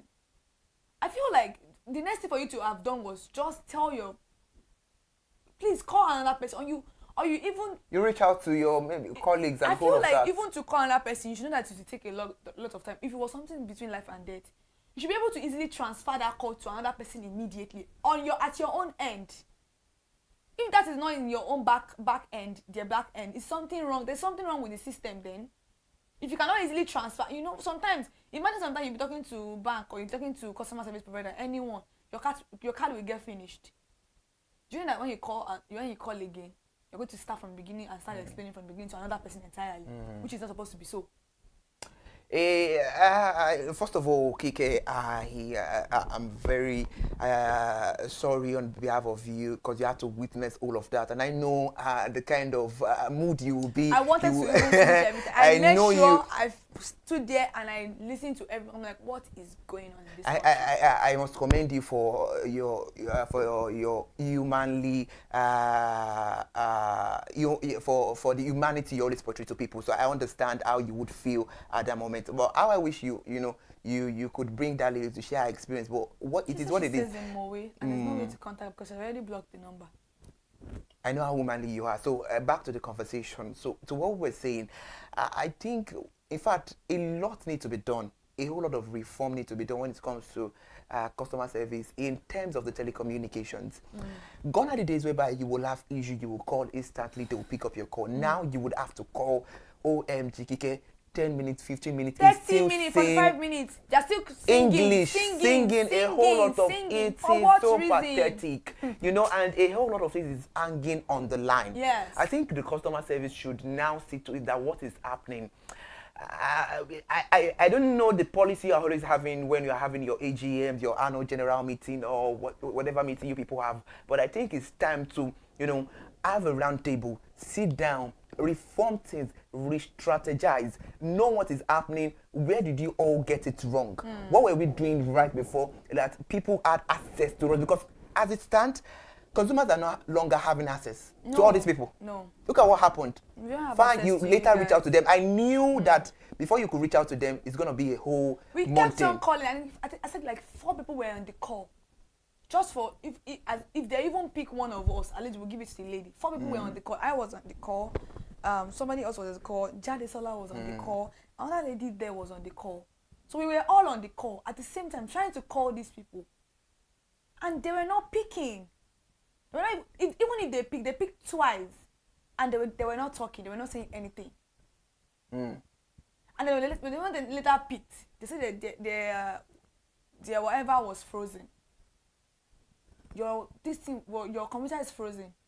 You now told the lady that she should give you a little bit of time, that you work on the computer, almost 10 minutes, or more than that. I don't even know, but it took a while for you just hung up. Like she hung up the call, no prior notice to say, oh, please call another person or let me transfer you to another person. She just hung up the call, and the reason why she hung up, I'm like, what? So we had to restart the conversation. We had to start calling them again. And it took some time to get somebody else to talk. And the person, I wish I got the particular person's name to call the person out on her to say, okay, this is what you did. It was MTN, and she was like, oh, she uses MTN. So what is so hard in you doing this is 2025. We're not in 1995. We're not in 2005. Sorry, this is not to write off the people that were born in those years, but just to let it know that, you know, there are advancement and improvement, and we are not going to say that all these people are not improved. You know, with the use of AI, a whole lot of reforms are there. But I think the issue now is those people behind the system. That is the issue. Exactly, because sometimes the manufacturers may not even know what the people behind the system are doing. Absolutely. But I just feel like you also need to check and balance your staffs. It's well The needed. reason why you are telling me that this conversation might be recorded, I believe it's for the purpose of you cross-checking what I've said, and you also checking and balancing your staffs to know how your staffs are behaving towards the customers. I always say before that customers also have their own issues, which is very, very true. But sometimes you don't need to go you're going to be at loggerheads with a customer. If they're talking and you don't like it, tell them to have a lovely day, this and that. Hang up the call. If your boss comes around, you play it, oh, this person was cursing my family. The conversation log. Yes, you have the right to hang up that call. To hang up the call, rather. You know, I said it earlier on, I don't like situations like this because I don't love to see people in such situations, because I don't pray to fall victim of such situations as well. But it is what it is, because this is what most people in diaspora see, and they used to label Nigeria that we are not improving, there is no improvement. And we have all these policies, we have all this reform. But am I going to say a lot of people are nonchalant, or they don't know their onions when it comes to discharge their duty to consumers? So that is why we're here. So let people know what consumer service is. I think people they've totally forgot. They don't have the idea. They don't know the reason why they are seated, or they don't know the reason why they are being paid at the end of the month. So we need to bring this on board. Customer service is about providing services and assistance to customers before, during, and after they purchase a product or service. Of course, you have a right. Yes, and you know that in one way or the other, we're referring it to right. Our right has been trampled. Very, very trampled. Our right to be heard, because she was not heard. She wasn't. It took a while for them to be able to solve our issue. I mean, that's quite sad. So, to let it know how, you must listen to customers, to consumers. It is well needed. Understand their concerns, questions, and feedback. Feedback is very, very important. This lady, she understands the concern, but the feedback is poor. Very, very poor. It's poor, and we know this particular telecommunications can do better. And we are not even referring to them alone. You know you are offering a product that has to do with consumer. Please, something we need to take very, very premium and up to fit is consumers' satisfaction. Because in one way or the other, if that lady finds, she might retrieve her SIM and all of that, but at that moment she will never forget. Exactly. If there is somebody beside her that wants to buy MTN, she'll be like, you better don't buy MTN. If not, because maybe I've been using it, people know it with me. That's why I went to, because of the experience. And you know, giving bad words of mouth is a very strong thing. If you don't know, one of your consumers doesn't mean that you cannot lose a lot of consumers. Through one consumer, if the person has the right channel, like ConsumerHallaTV, you are likely to lose a lot of things, because you are shooting yourself in the leg. You are not empathetic. You don't even care. If it was you in that position of the lady, that I'm very, very sure you would have done worse than the lady.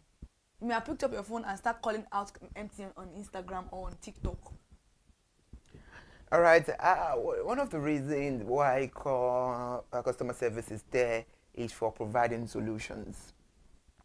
Often helpful and timely assistance to resolve issues. It's so sad that this experience is just narrated on the program. The lady did not get the solution, the accurate time she needed the help.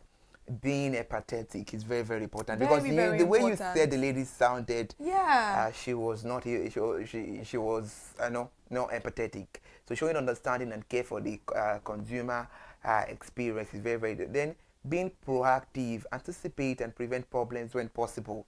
That was what you said earlier on, that she might just, okay, hold on, let me check the system, how I can be of help. Or you transfer the call from your own end. I don't know why the problem that I have exactly is that, why do we have to always drop the call with you to call another customer service and still wait for that agonizing hour of me hearing you singing or you advertising your product to my ear when I need a solution at immediate, ASAP? Why can't you just transfer me from your own desk to another person's desk? They should be able to have that interlink. So I don't know what's going on there. That is a very huge gap. Absolutely. They have the interlink. Like I said, we cannot say there is no reform, there is no policy. Of course, there are rules and there are code and conduct guiding them. But, some people just, and most of the times, we blame the government for not doing the right thing, whereby in the city you are occupying a government. Yeah, you are a government. You are a government on your own. In that way, you've misled, the people within your jurisdiction. So that is quite sad. And most of the time we blame the government. How do you manage your seat? How do you manage your position? Your parts. So it's very, very important. So, I can say that when there is customer service, a very good premium, unbreakable customer service, there is always trust. You are loyal to the brand, there is satisfaction, ultimately driving business success. And it's about creating a positive experience that make customer feel valued and appreciated. It's so sad that this lady in question, the full victim of what happened on Monday, was not well appreciated. At all. And now we have to talk about what happens when there is no good customer service. This can lead to a whole lot of chaos. Yeah, I can say it again, over and over again. In fact, I can jump to the moon and say, definitely it's going to be a chaos, because this lady, she will never forget this experience. And she will always narrate it, definitely. Customer dissatisfaction, yes. Unhappy customers may feel ignored, frustrated, or disrespected. Very disrespectful. What she did was, I felt disrespected. And I wasn't the customer, but I'm a customer of MTN, because I use MTN service provider too. But I felt really disrespected for you to just hang up the call on me, because even if I'm not paying for a service from you, and you hung up the call. It's a very, very disrespectful thing for me. I can't hang up a call on somebody. That's a sign of being rude. Sign of totally being rude. So imagine me paying you money. I am. You were even asking the lady that how much did you put in your card today? I mean, can you see What kind of a question is that? Like, what is relevant? What's the relevance of that to her wanting to block her SIM? You already asked her her mother's maiden name. I feel like 2 questions is enough. You're already asking her thousands of questions before she can even answer you.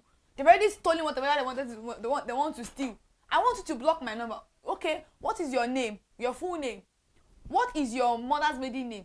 You are still asking her, did you recharge today? How much did you recharge today? What is the address of where you opened the SIM? What year? How am I supposed to listen to the year? How am I supposed to remember the year that I opened the MTN? So if I'm supposed to block my number, I'm supposed to tell you every of these details. When I'm actually very, very frustrated, I cannot even remember a lot of things. When I'm under pressure myself. In the midst of pressing issues. So these are the issues that we need to focus on. So why exactly do we need thousands of questions to be explained before we're able to render help to our consumers? So we need to ask these questions with these people. I think because of issues like this, that is why our own executive director and chairman, came with this initiative, because he himself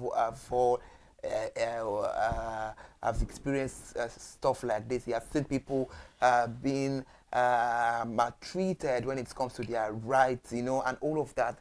And that is why ConsumerHallaTV is here, because we'll keep emphasizing, and we will not back out until the truth is being done, and onto consumers, onto manufacturers, organizations, industry do the right thing to. Thank you so much. Also, they do the right thing. So, no good customer service definitely can lead to a negative review. We are reviewing this right now. It's a negative, it's not a positive review. I started an example earlier on talking about my bank. I've always had negative. But when they did the positive, so you talk about it. People would always say, I know, but if we know, people will always say, but you as a manufacturer, as a producer, if you are bent on, let them say, then you're not ready to make results. You're not ready to make profits. You're not ready to win the heart of the consumers. Lost business. The certified consumers make their business elsewhere, resulting in lost sales and revenue. I said it earlier on that lady, she might want to retrieve the SIM because, it's registered, people knows with that SIM and with the number. But if somebody maybe that just want to start, don't do the MTN, God. So in one way or the other, you've lost consumer there. Then damage to brand reputation. Consistently poor customer service can harm a company's brand and image. Do you know that it takes a whole lot of process before a company is registered in Nigeria? We're not talking about thousands, we're not even talking about millions here as it stands, because the CAC, the whole lot of registration in process, going back and forth. So how will you now be well branded and want your reputation, and you won't think about your reputation? I think this is where the stage, politicians and most of our celebrities, they think about the reputation a lot. That is why if they want to take a step, they have to think it. So we, as a brand owner, we must know that our reputation is at stake. So we know that definitely you are not the one attending to those people, but you must always see to this thing, have an eagle eye. Yeah, and an overview of whatever you are doing. Overview, have an overview and just put someone to check in charge what is happening here. And, most of the time, just go out, delegate some people to go out to know what the consumers are saying about your brand. That is where you will know the actual feedback. And also, we also have the decreased customer loyalty. Of course, when you have a good customer service, there is loyalty. A lot of people will be so loyal to your brand. We've seen cases whereby a lot of people say, I've been using this brand for 20 years. I wanted to even mention that. Why do you think some people have the reputation of more than 50, 70 years? Because they've been good, they've been loyal, they've been amazing, they've been very empathetic towards the consumers. They've taken the consumers' actions very, very dear to their heart. That is why the consumers are sticking to them 25 And it has become a generational thing. My mother used it, I'm using it, my children are going to use it because of how beautiful the relationship they build with their own consumers. Not to talk of people that you don't even care about your consumers need, don't even care about whatever they are telling you as of that moment. You just want to do whatever you want to because you think you've already collected their money. What else am I going to collect from you? 10 naira is a lot of money. No, whether it is 10 naira that you are paying for SIM or for service provider in Nigeria, it is still a lot of money to some people. So please, let's do better. I mean, in today's digital age, poor customer service can spread quickly, and definitely it would spoil and also amplify the negative impact of your brand.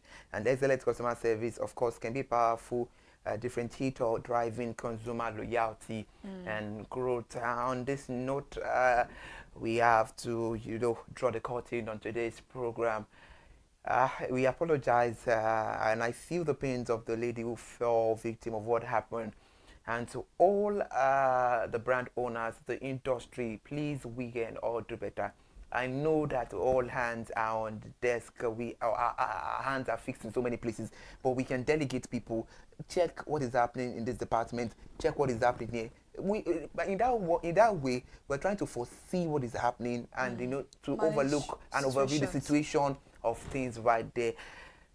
Thank you so much for joining us on the conversation. Another beautiful segment of Share Your Brand Experience. We'll be back again next Wednesday. I'm always happy. Thank you so much, Kike, for bringing this experience on board. Oh my God, since on Monday, I've been waiting for Share Your Brand Experience. I know you that when it comes to gist, you are always on. I need to spill the tea. Yeah, of course, and it's well spilled, and we said a whole lot of the analysis has been made, and I know consumers have gotten to learn. Thank you so much, Nigeria. We appreciate you. Thank you for joining us.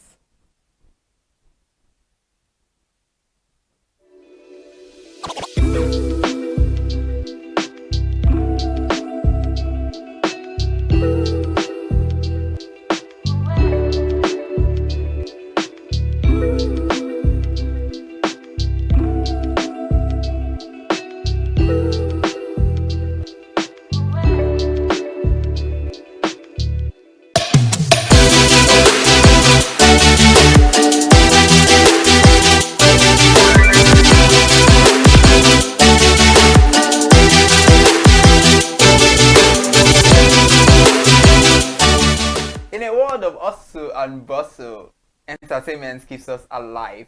And welcome to another edition of Screen Time on ConsumerHallaTV, where you get to enjoy top 5 countdown, celebrity of the week, interviews, and new movie release updates. I am Iremofe Kofoworola, and as you all know, I am the man clothed in wealth and strength.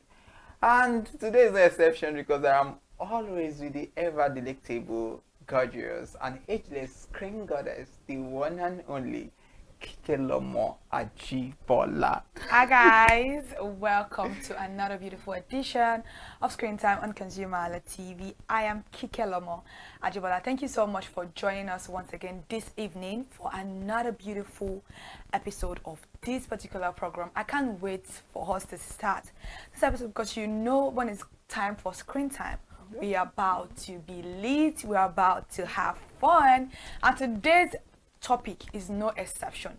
Yeah, there may not be guests on the program today, but we're going to be having a lot of fun because this particular topic is important for us to talk about. That's why we decided to just be the two of us romancing in love. I love that, my darling. Anyway, as you all know that movies shape our mindset. It shapes our worldviews. It shapes who we become in the society.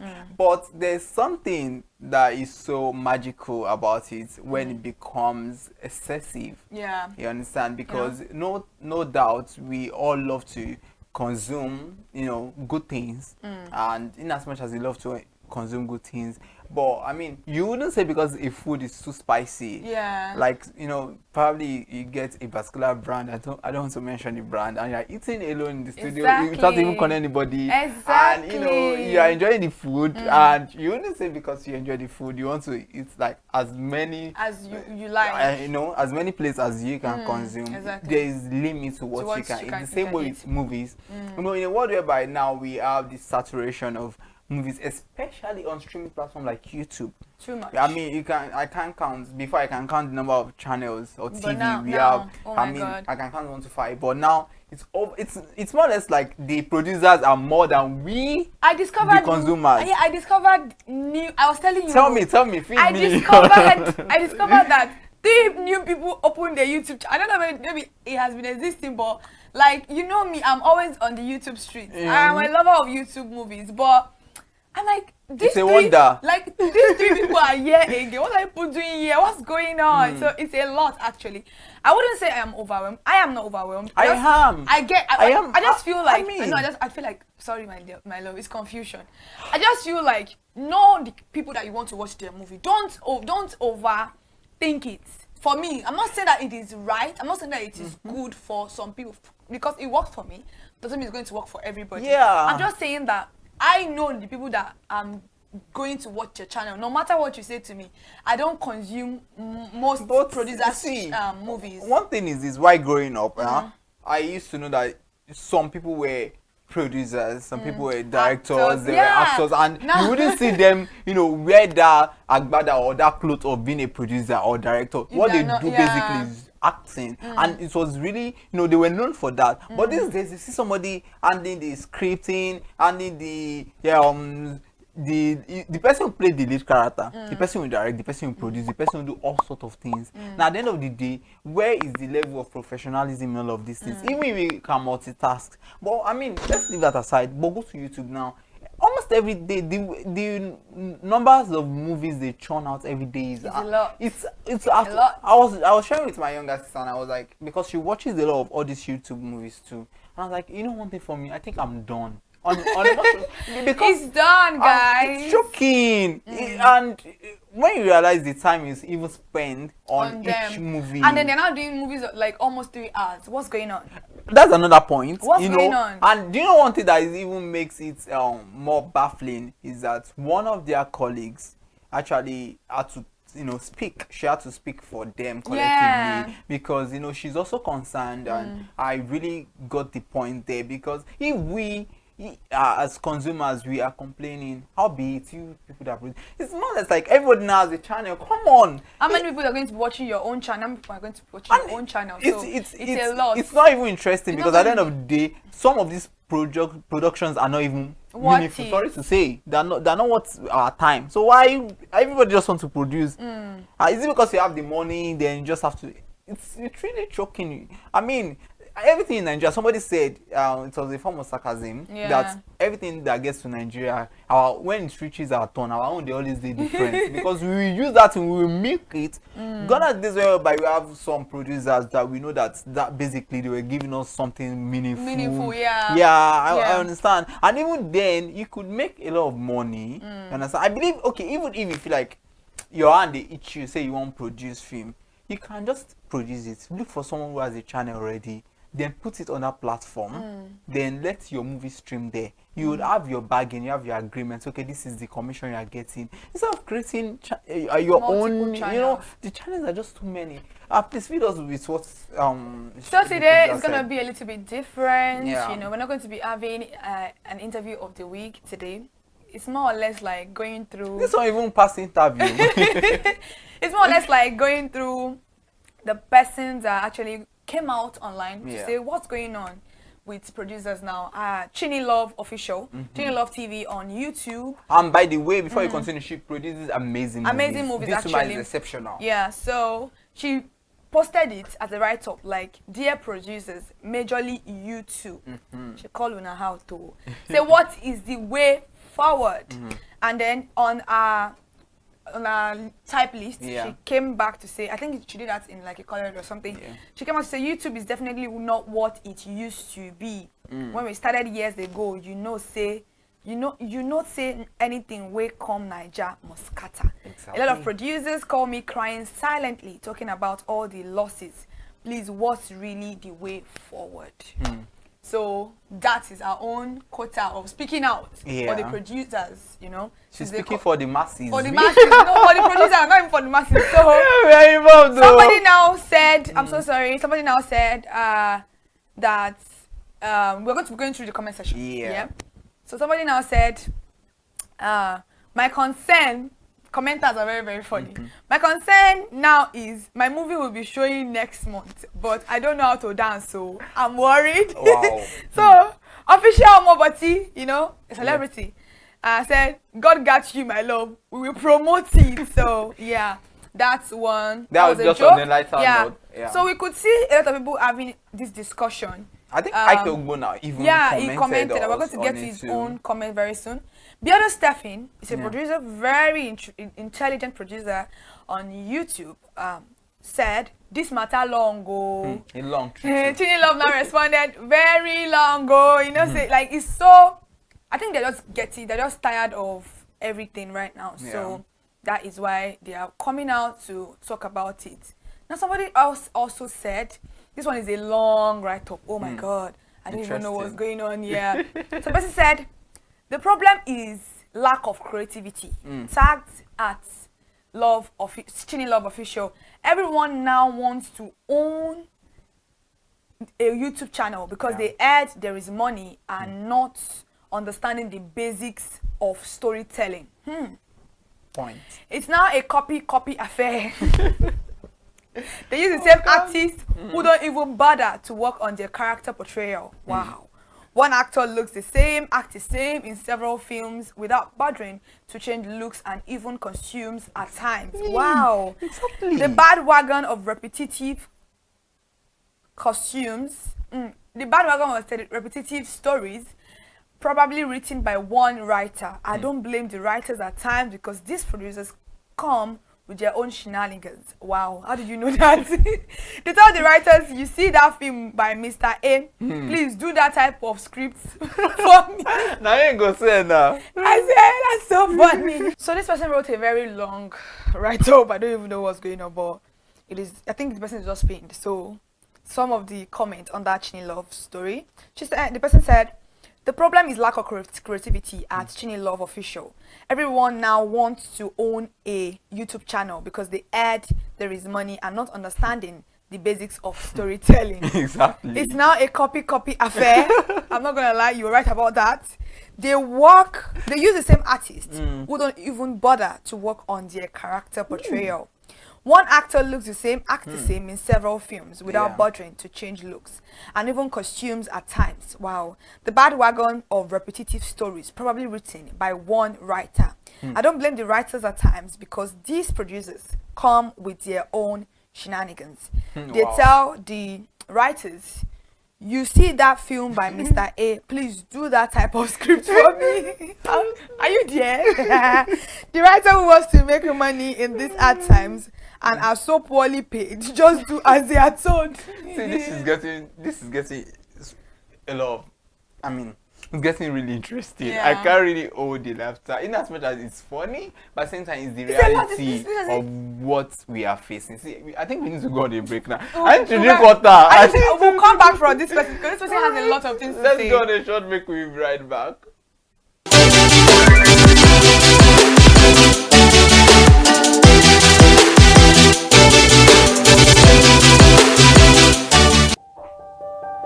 Hey there, do you know in the world today, everyone is a consumer, and as consumers, we all have the right to be heard. In Nigeria today, as a consumer, you have all right to product information, right to fair pricing, right to return goods, right to product labeling, right to fair dealings, and a lot more. Well then, have you heard about the new media channel? ConsumerHallaTV. ConsumerHallaTV. ConsumerHallaTV.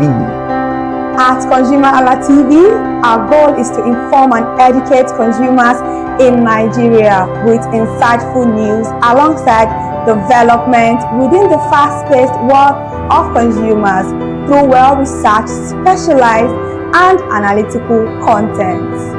Our vision at ConsumerHallaTV is to create an engaging platform that provides right connections for meaningful brands in Nigeria, thus creating a more caring world for consumers where business thrive.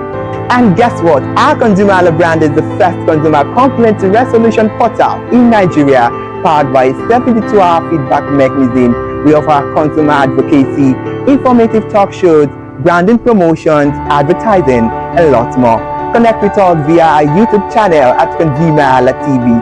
Follow us on our Facebook page, ConsumerHallaTV, our Instagram page, ConsumerHallaTV, and do also subscribe to our YouTube channel. Subscription is free. ConsumerHallaTV.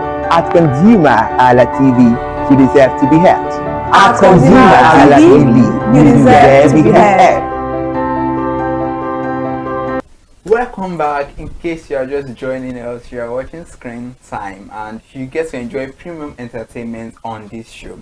And before the break, we were trying to talk about how oversaturated movie productions have become on YouTube. Exactly. And Kikenemo was really feeding us on what people are saying. You know, Chini had to come out to talk about it on behalf of almost all the producers, because according to her, some producers were calling her and they were crying. Like, it's a lot. If you put a lot of money in something and you're not yielding anything, and because of how YouTube has been perceived, not many people watch the movies. Now imagine if a movie that is not even as good as what you've produced got more attention than what you think that is even better than the movie. And we're reading a particular comment. This person wrote a lot. I'm very sure before the break you'll have edited. This person also provided solution. I love that it's balanced. Like it's balanced. Their own critics, and it provided solution. It's like the way forward. Yeah. Having slashed. Yeah, the way forward. Producers and actors who have turned to producers and directors should actually know that there is what is called specialization in filmmaking. As I liked it earlier, master of none. I said it earlier. Yeah, but in all, it reminds me of Nollywood back in the days of marketers, when marketers suddenly became to direct their films since they owned the money. That really led to the end of that era. Wow. I don't think many people remember when marketers and producers are now selling movies in what they call oil market. We have to look back, the person said we have to look back on all of those things and be very careful with what you are doing. So what do you say about that? It's part of the point I raised earlier, because I said while growing up I knew that people had their specialization. If you were an actor, you were an actor. If you were a producer, you were a producer. Except for some people who were able to balance all of those things. But the fact remains that, like the person rightly said, there are some movies that are quite that are quite educating, interesting, have lots of channels and all that. But at the end of the day, people do not even get to see these movies because they are oversaturated. Yeah. And sometimes it's because your faves are in this film, you have to want to watch it. You want to, then at the end of the day, you are disappointed. Very disappointed.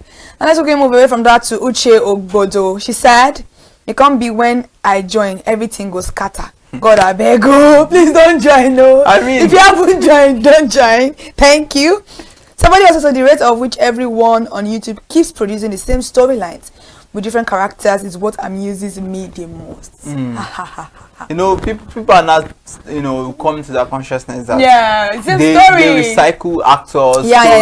If it's not love, it's always love. Exactly. But there's some exceptions to some people that do amazingly well. Yeah. No structure, no planning, no vision, and no mission. Rhymes. Everyone wants to make money on YouTube. Yes, the monetization is sweet and enticing. But must you do what everyone is doing? Go and put the movie on Kaka TV now. So many streaming platforms exactly. That can maximize. Oh my God. I haven't seen a story that I can't predict the middle and the ending. At the end of the day, now money everybody they find, but we can still do better. One love, Absolutely, we can do better. We can do better. This time around, just have to do better. Yeah. Oh, somebody said to be more authentic with your own vision. I guess he's talking to Shini Love. Be more authentic with your own vision, sound, invest in big stories and get the reward. And get the reward big. Chino responded, so it will shock you that it won't sell. Cliche, they sell for YouTube. Wow. But sometimes you wouldn't blame these producers now because they know it's like a survey that has been, I don't know if they've actually conducted a survey, but I believe that they know what sells and everybody wants to really make money. So when they see that these particular actors can sell this movie, even if they are not good at their craft, they just choose them. You understand? They believe that people are just interested in the love story. they will just keep recycling it. Because for instance, there's a movie that was at the cinema, though this is cinema, Make Nation. It was about AI and all of that. Yeah. The movie did not do quite well at the cinema because people were not interested in that. But let them, it's true, but let them say love or shooting, all those things they would want to watch see. it. Understand? So I wouldn't blame them too. It's Sometimes you want to make money, so I understand. yes, even Yoruba actor, they're all Nollywood actors anyway. Afis Abiodun, known as Afis Owo, he granted an interview. And they were asking him about, YouTube too, and he was like, he does not even have a YouTube channel.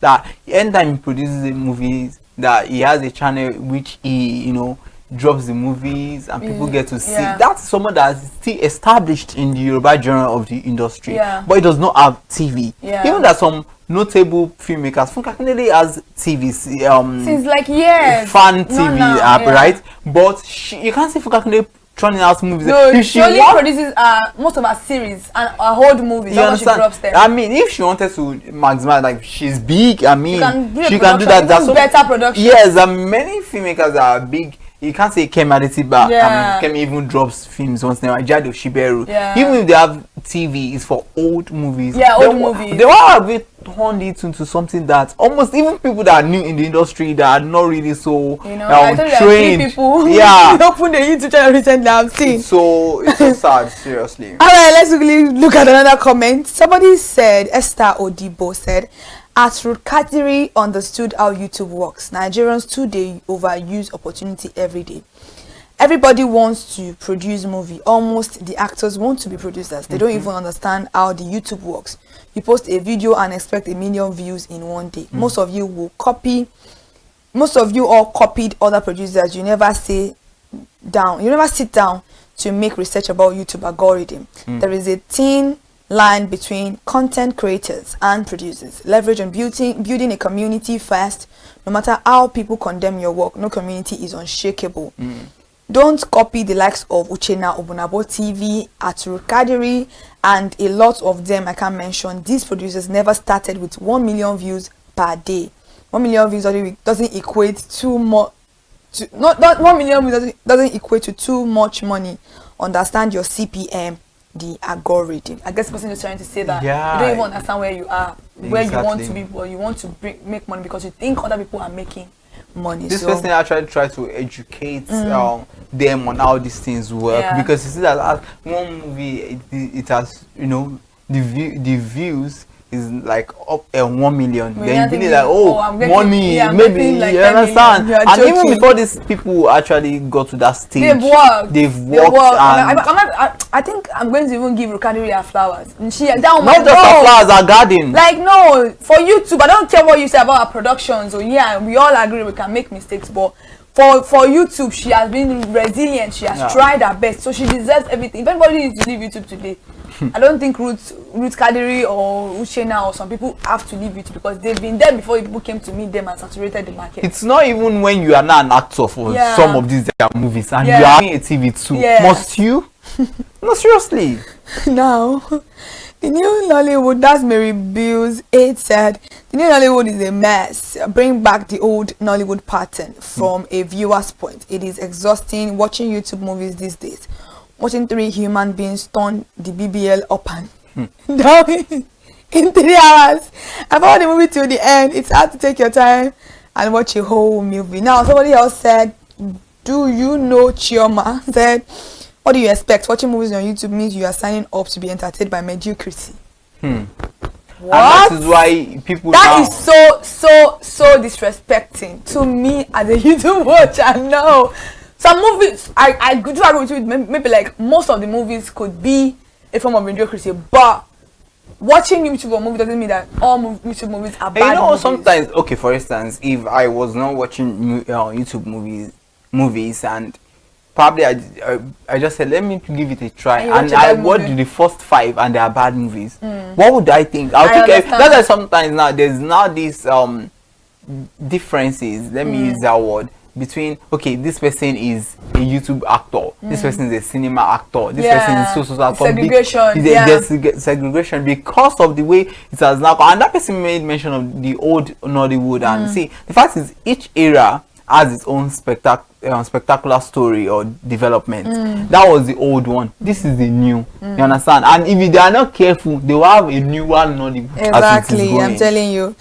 So this one was trying to sell his own market. So he said, exploring new writers with new ideas can also help in this case. Me as a screenwriter with new ideas. But to whom shall I stand? Elmark 7. Well done.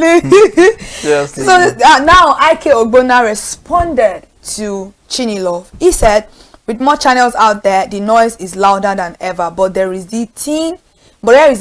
Only good stories break through the noise. Producers, we can't settle for being one of many. Let's make our platforms the place people turn to for unforgettable movies. Competition isn't a threat, it is fuel. It pushes us to raise the bar. Some will drop on the way and some will succeed. Ike Ogbonna. But who are those that will drop? I don't understand though. But the truth, he has said something very deep, and it's high time they took to all of this. I think Chini Love really stating all these things is for the growth of the industry. If they really want that growth, so they just have to I don't know if they need to do a meeting or something. Seriously, because call yourself together. If care is not taken, YouTube would go harder on their policies, and it's not going to be favorable to them at the end of the day. Seriously, all these filmmakers, they need to take chill pill. They need to relax. We've not even finished watching one. Another one is dropping, and that's why I respect some people, and God bless those ones that have really taken out their time. And another thing is, I think if you respect your audience enough, you give them something tangible. 1 point. Another point is it shows the kind of person you are with your productions. Yeah, exactly. Seriously, because I mean, if you are putting on a clothes, you can't say no, it's just the clothes I'm wearing. It's not me. But you know what's funny is that what we used to say, jack of all trade, master of none, but they do know a lot. That is not a bad thing to be jack of all trade. No, I'm not saying it's fine. I'm putting it out there. Yeah. Because I just thought of Bimbo Ademoye now. Bimbo Ademoye doesn't churn out movie. Maybe you see a movie like once in 5 months, once in 4 months or so. But do you know that most of her production, she's like almost, you think like she's only like 4 to 3 roles. Because it's a YouTube production, there's no money to produce. Let's all be honest. But it depends on how dedicated you are. So because you are directing and producing, doesn't mean that you cannot make good movies. It is on you to now do better with your production. Because I don't think any of Bimbo's movie is not a very tangible story. We have a lot of people like that they will be the ones to write their story, they'll be the ones to direct, they'll be the ones to do the costume, and they will do fantastic. So it depends on how dedicated you are to your craft that will make you different. Because we have some people that they are the one that will edit, they will do everything, and they will make beautiful skits out of it. So who is writing the skits for them? Nobody. Who is editing? Nobody. Maybe somebody will shoot for them. Some people won't shoot themselves, script themselves, still act it themselves, still even edit it, and they will make good production. It's all about owning the skills and knowing what you want for your production, taking your time to produce movies. You can't just say you want to produce a movie every week. Some people, every 2 days, some people are dropping movies. Why? What are you doing? How are you dropping the movie? How do you even get to conceptualize the reason why the story? Story is going to come out every 2 weeks is because he has different directors everywhere shooting the same time. He has people that are already funding this.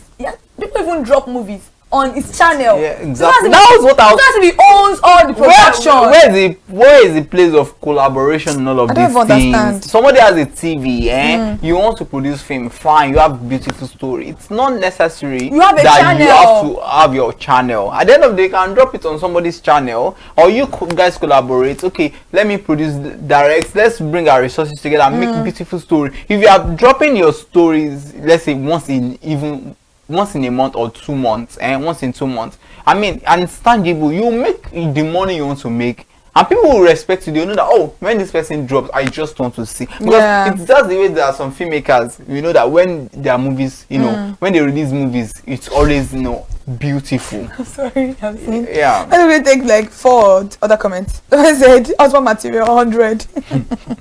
I'm just tired of my parlor movies with only 4 characters. Directors and producers should do more, I beg. Somebody said, everyone now own a TV. So watch yours in your house with your family and friends. What I do, same with my thank you and God bless you. Somebody said, hope they explore different actors because the same face is tiring. Somebody said, same storyline every time. It gets tiring for we viewers. Also, please, you producers should stop using a particular actor in all your movies. Now, this person said, how about giving one great story instead of plenty? There are plenty fishes in the ocean, but there's only one golden fish. Tap into the old Nollywood or pivot to series. I have watched some really good series on YouTube with great storyline. Because it is YouTube, doesn't make it a dumping ground. Yeah, that's exactly. very good, right? The data is expensive. Nobody is paying anybody to watch. There is always a way. YouTube has been and will always be. There is more to YouTube than just movies because it became saturated. If at all, people watch a lot of foreign movies there too, and they don't even advertise like you all do. If the story is good, people will definitely watch it. Now, lastly, before we quickly round it up today, somebody gave a very beautiful rendition of almost everything we'll be saying here. The person came out to say, Dr. Is it D.I.R.? Okay, D.I.R. Uchechukwu Okoro. He said, the solution is consolidation. One channel serves all. Goes through a proper creative quality control, such as any title on that platform across all genres has been approved and promises to be solid and entertaining. This will force standardization and creative competition, and no longer creative I can do my own. In quote, because of this consolidation, the money will in itself multiply, because 10 times 10 is equals to 100. However, 10 raised to power 10 is 10 billion, right? 10 billion, yeah.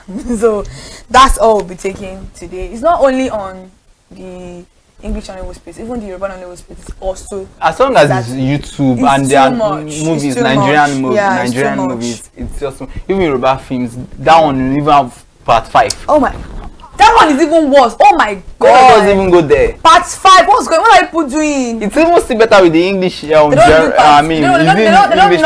rarely do part even of if movies. it's part 1 and 2. Yeah, 1 and 2. Part 5, part 6, part 7. People watch the series.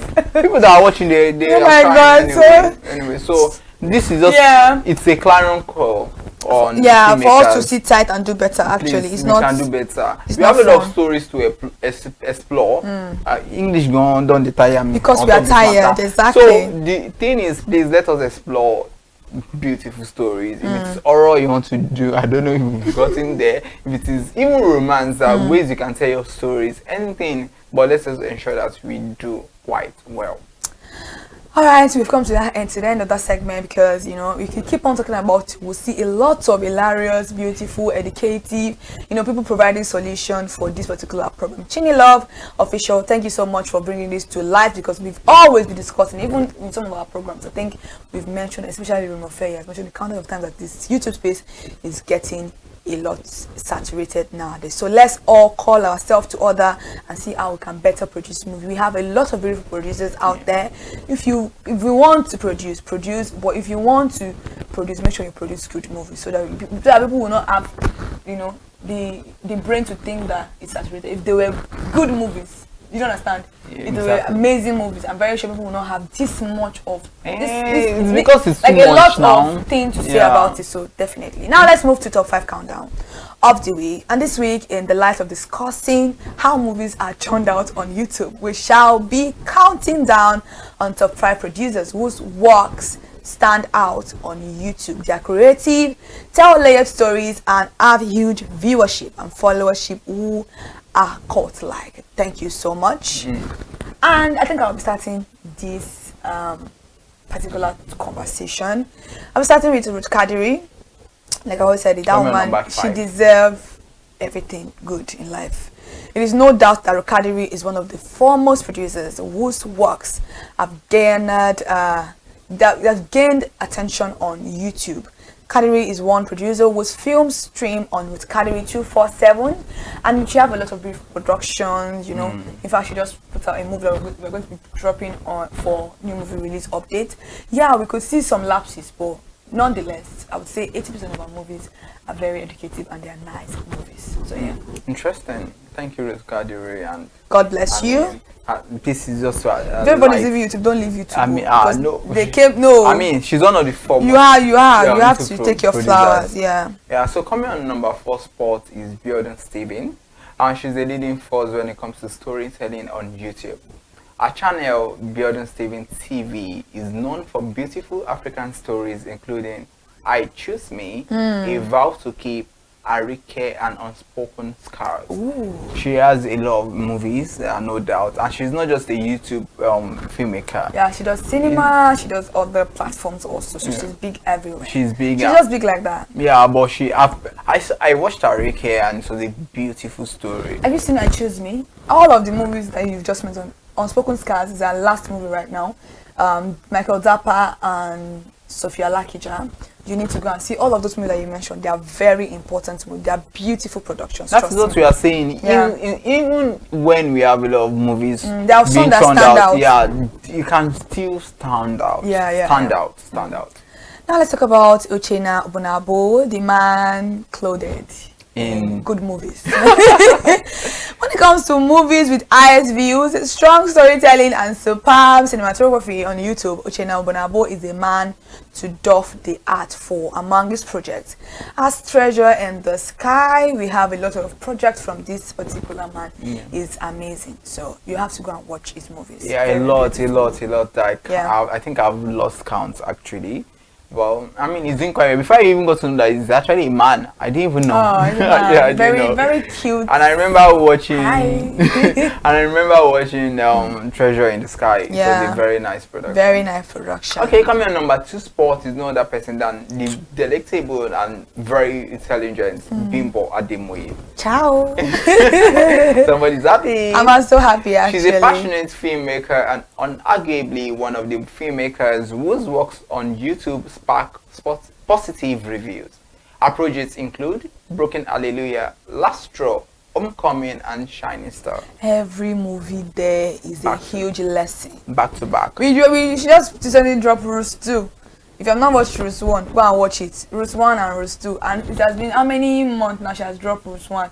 Maybe like almost 8 months or so. And now she's just dropping Roots 2. So her movies are beautiful. Trust me, don't say because I love her. Seriously, I do condemn. I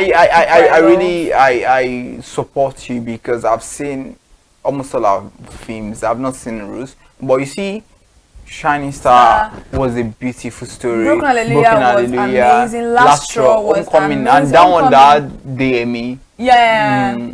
No, I forgot it. With Kuneremi. Yeah, that something one. Friend or something. Yeah. Our movies are beautiful. Even our first production with Timini are very beautiful. They are beautiful movies. You need to watch it actually. I think she was the one that produced Unexpected Places too. Yeah, that's the movie that I wanted. That's our first production on like a film on YouTube. But she just used to do that therapy skit. But now she just that was love Unexpected Places. Yeah, Unexpected Places. Yeah, I think it's our first production. Yeah. So Omani Oboli is number 1. With movies like Love in Every Word, which is coming, the new one, part 2, is coming this October. Love Broker, A Night with Mr. Daniels. Omani Oboli is a leading force in YouTube with views over 23 million on YouTube. Omani Oboli is a powerhouse in film making. Trust me, there's no lie there. She's one of the most leading forces when it comes to movie. We have a lot of people on YouTube actually that are doing amazingly well. So yes, I'm not going to even dispute that. These people that are on this list, there are other people that could have made this list that produce good movies. We have Awele Ansel. She produces movies, faith-based movies. Even Chini Love produces good movies. Sonia Uche. Udwag Isong Royal Art. You know, we can see these people. Udwag is even as I think she has another person that bears Isong also. Imam Insong of Royal. She's one that owns it. So all these people produce good movies. You know, we can see that they produce movies. We have some people that the movies can be good today, the movies can be bad today, but they have good movies. If you want to see traditional, maybe like Igbo setting movies, you can go to Uchenna TV. Our production may not be like maybe like the new storyline or everything or anything like that, but at least she produces movies based on where she is, and she's doing amazing. Like she has, so now she has more than 1 million subscribers on it, and she produces good movies also. We can't continue to count how many people produce movies that are good, because we may not even be able to remember them, because it's too much to even take into your head, you know. I said it earlier on, some people just opened a YouTube channel. I'm just getting to know that this person already has a YouTube channel. I don't understand why. I swear I just laughed and remembered Chinelo. you know, I just remembered. So, on the top 5 countdown, you want to see movies that are good, go and watch these people. You're going to have fun. So now let's move on to... Yeah, and that takes us to our celebrity of the week, because we've mentioned 5 people out of the numerous filmmakers that are doing quite well. But this woman too stands out. She's exceptional when it comes to producing very exceptional movies, and she's a very brilliant one. I saw Shabi's Child and I was like, wow, that was true. Not only at Shabi's Child, yeah, I mean, beautiful production. she has a lot of intelligence stories out there. She's not that person that did amazing Bolaji Ogunmola. I mean, well done, well Kudos done. to you, well done. You Well deserve that. the celebrity of the week today, because we couldn't find a way to, you know, we have a lot of ones like that. People. We have Uchi Jumbo also. Our movies are very interesting movies, you know. So we need to give kudos to who kudos is actually due to. And another person I like his movies is Frederick Nolan. I like his stories are nice. I mean, I've watched some of his productions. I saw his production actually, so yeah. He's doing quite well too. Alright, let's move away from that time, because I know the Kike won't allow me breathe. I'm so excited. Yes. This segment of the show. So if you don't move to it, I'm gonna be very angry. So feed us on. Today we're going to be having a lot of fun, because we have new movie release update. Is that segment that I love the most. This is my own place. That's why I said I'm not overwhelmed by whatever everybody's doing on YouTube, because I know the people are going to go and watch your movie.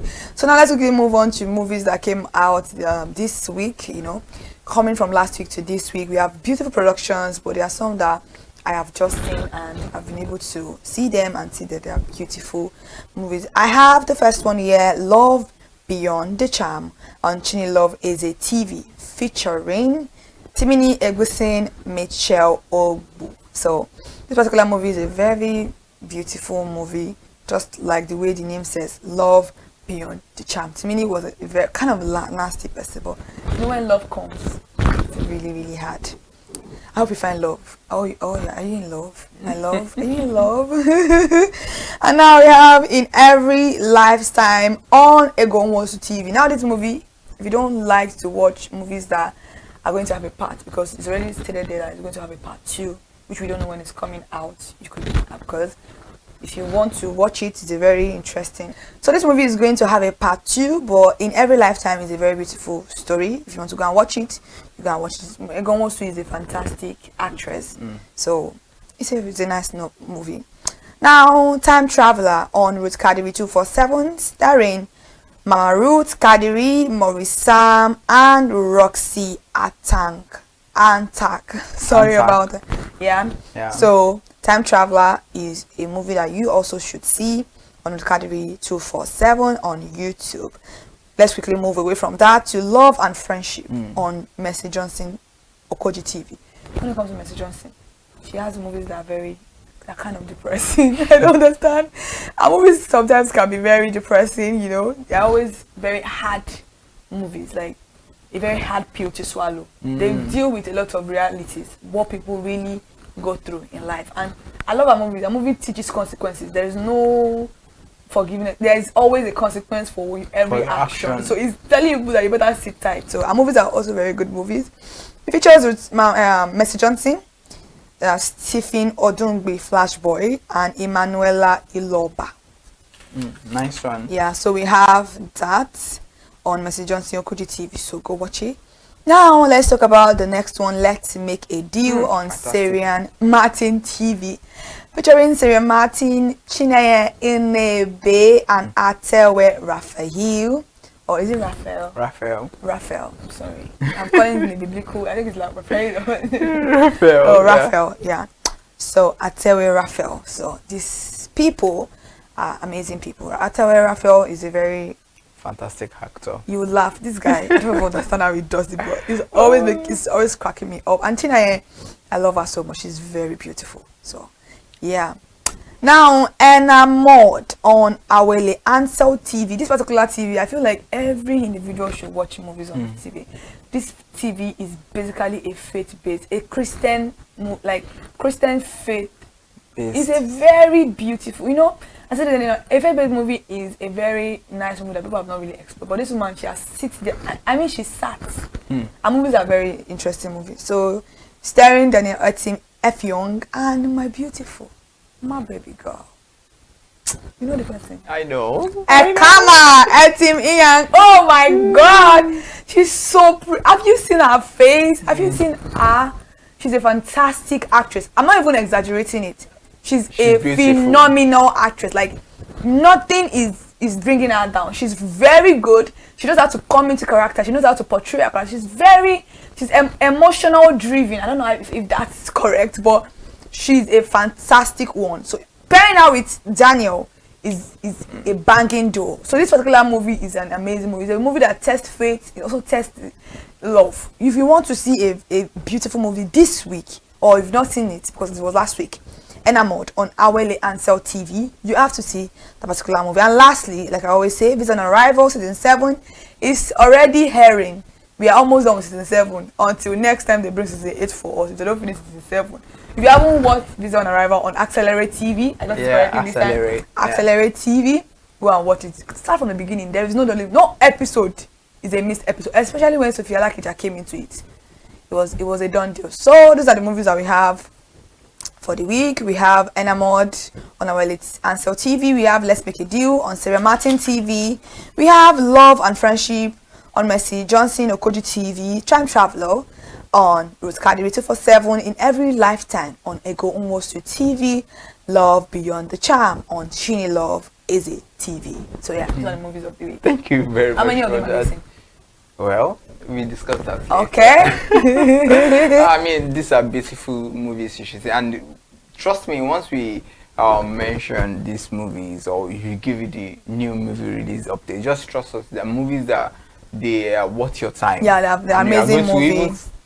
Say some prayers for us when you watch it at the end of the day. Exactly. And also, if you have a movie that you think we did not recommend, or a movie that you don't think you really enjoyed, please comment your opinion. Your opinions are always aired here. We don't have any issues. We don't have. Just make sure you comment it respectfully, and we're always good. And we're going to take your opinion very seriously. If you recommend a movie for us, also nobody's about recommendation. Me, I love recommendation. Please.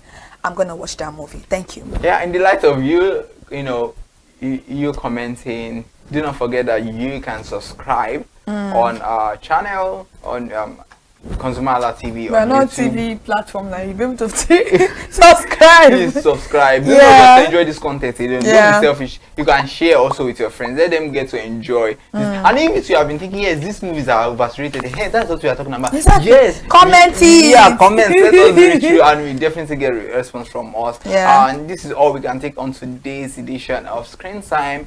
And I'm quite sure you not just had fun, you've be educated, you've learned one or two things. Till we grace your screen the next edition, I remain the one and only Iremofe Kofoworola, the man always clothed in wealth and strength.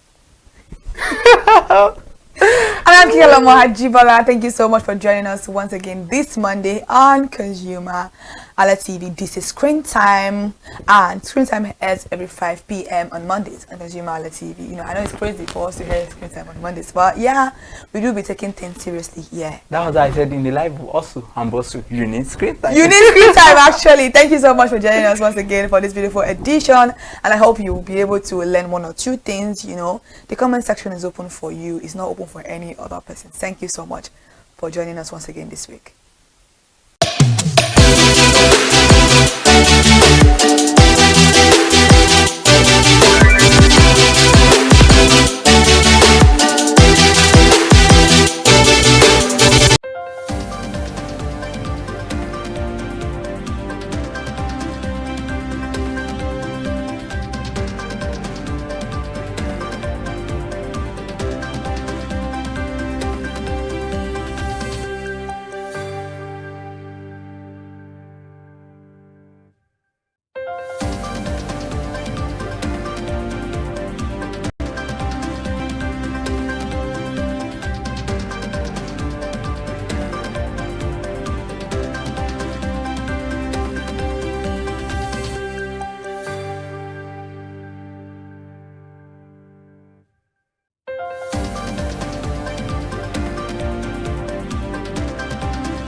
Hello, good evening, and welcome to the news highlight on ConsumerHallaTV. This is the news compilation of today's news bulletin.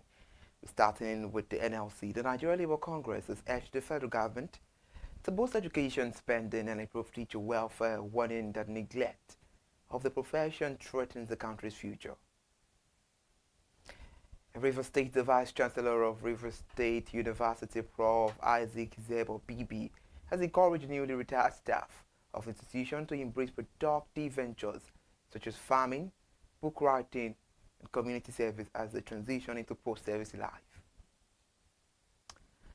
Frontline player in Nigeria's aviation sector, Air Peace Limited, has exclaimed, circulating social media posts advertising a supposed 30% off Africa flight promotion. In a statement by a spokesperson of C4AFA, the airline stated that it is not running any sort promotion, describing the advert as fraudulent and not affiliated with Air Peace in any way.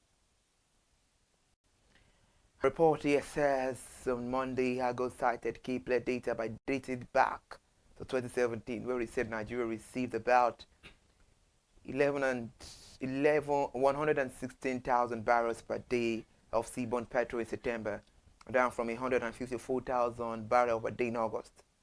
Agos said net petrol import fell to a new low of 38,000 barrels per day in September, following the notable cargo loading from a Dangote refinery bound for New York Airport.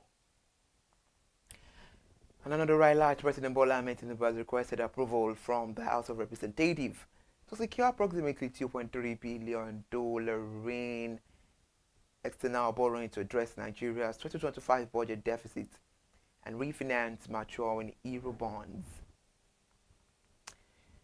And another highlight, Nigeria spent about 242.68 billion naira on the importation of solar panels in the fourth half of 2025, which underscored the country's sustained demand for renewable energy solutions, even as the federal government intensifies efforts to boost the local production. As for now, the chairman of Presidential Fiscal Policy and Tax Reform Committee, Mr. Taiwo Yedele, said that at least 9 out of every 10 Nigerians will no longer have to pay the pay-as-you-earn tax. He also added that Nigeria will start enjoying benefit of new tax law beginning from January 2026. The federal government said it will soon introduce a guaranteed minimum price for agricultural produce for farmers and undertake the large-scale offtake of farm harvest. On another news, the federal government is in advanced talks with China's Export-Import Bank for a $2 billion loan to build a new electricity supergrid designed to tackle Nigeria's long-standing power supply challenges. According to Bloomberg, the proposed grid project aims to strengthen the power transmission across the eastern and western region of the country, where most industrial cost consumers are based. Meanwhile, President Bola Ahmed Tinubu has approved a 4 trillion naira bond to clear the verified debt owed to power generation companies and gas suppliers as part of effort to stabilize Nigeria's electricity market and restore confidence in the sector. Talking about NLC now, the Nigeria Labour Congress President, Mr. Duajero, said teachers remain underpaid and undervalued despite the central role in the nation's building.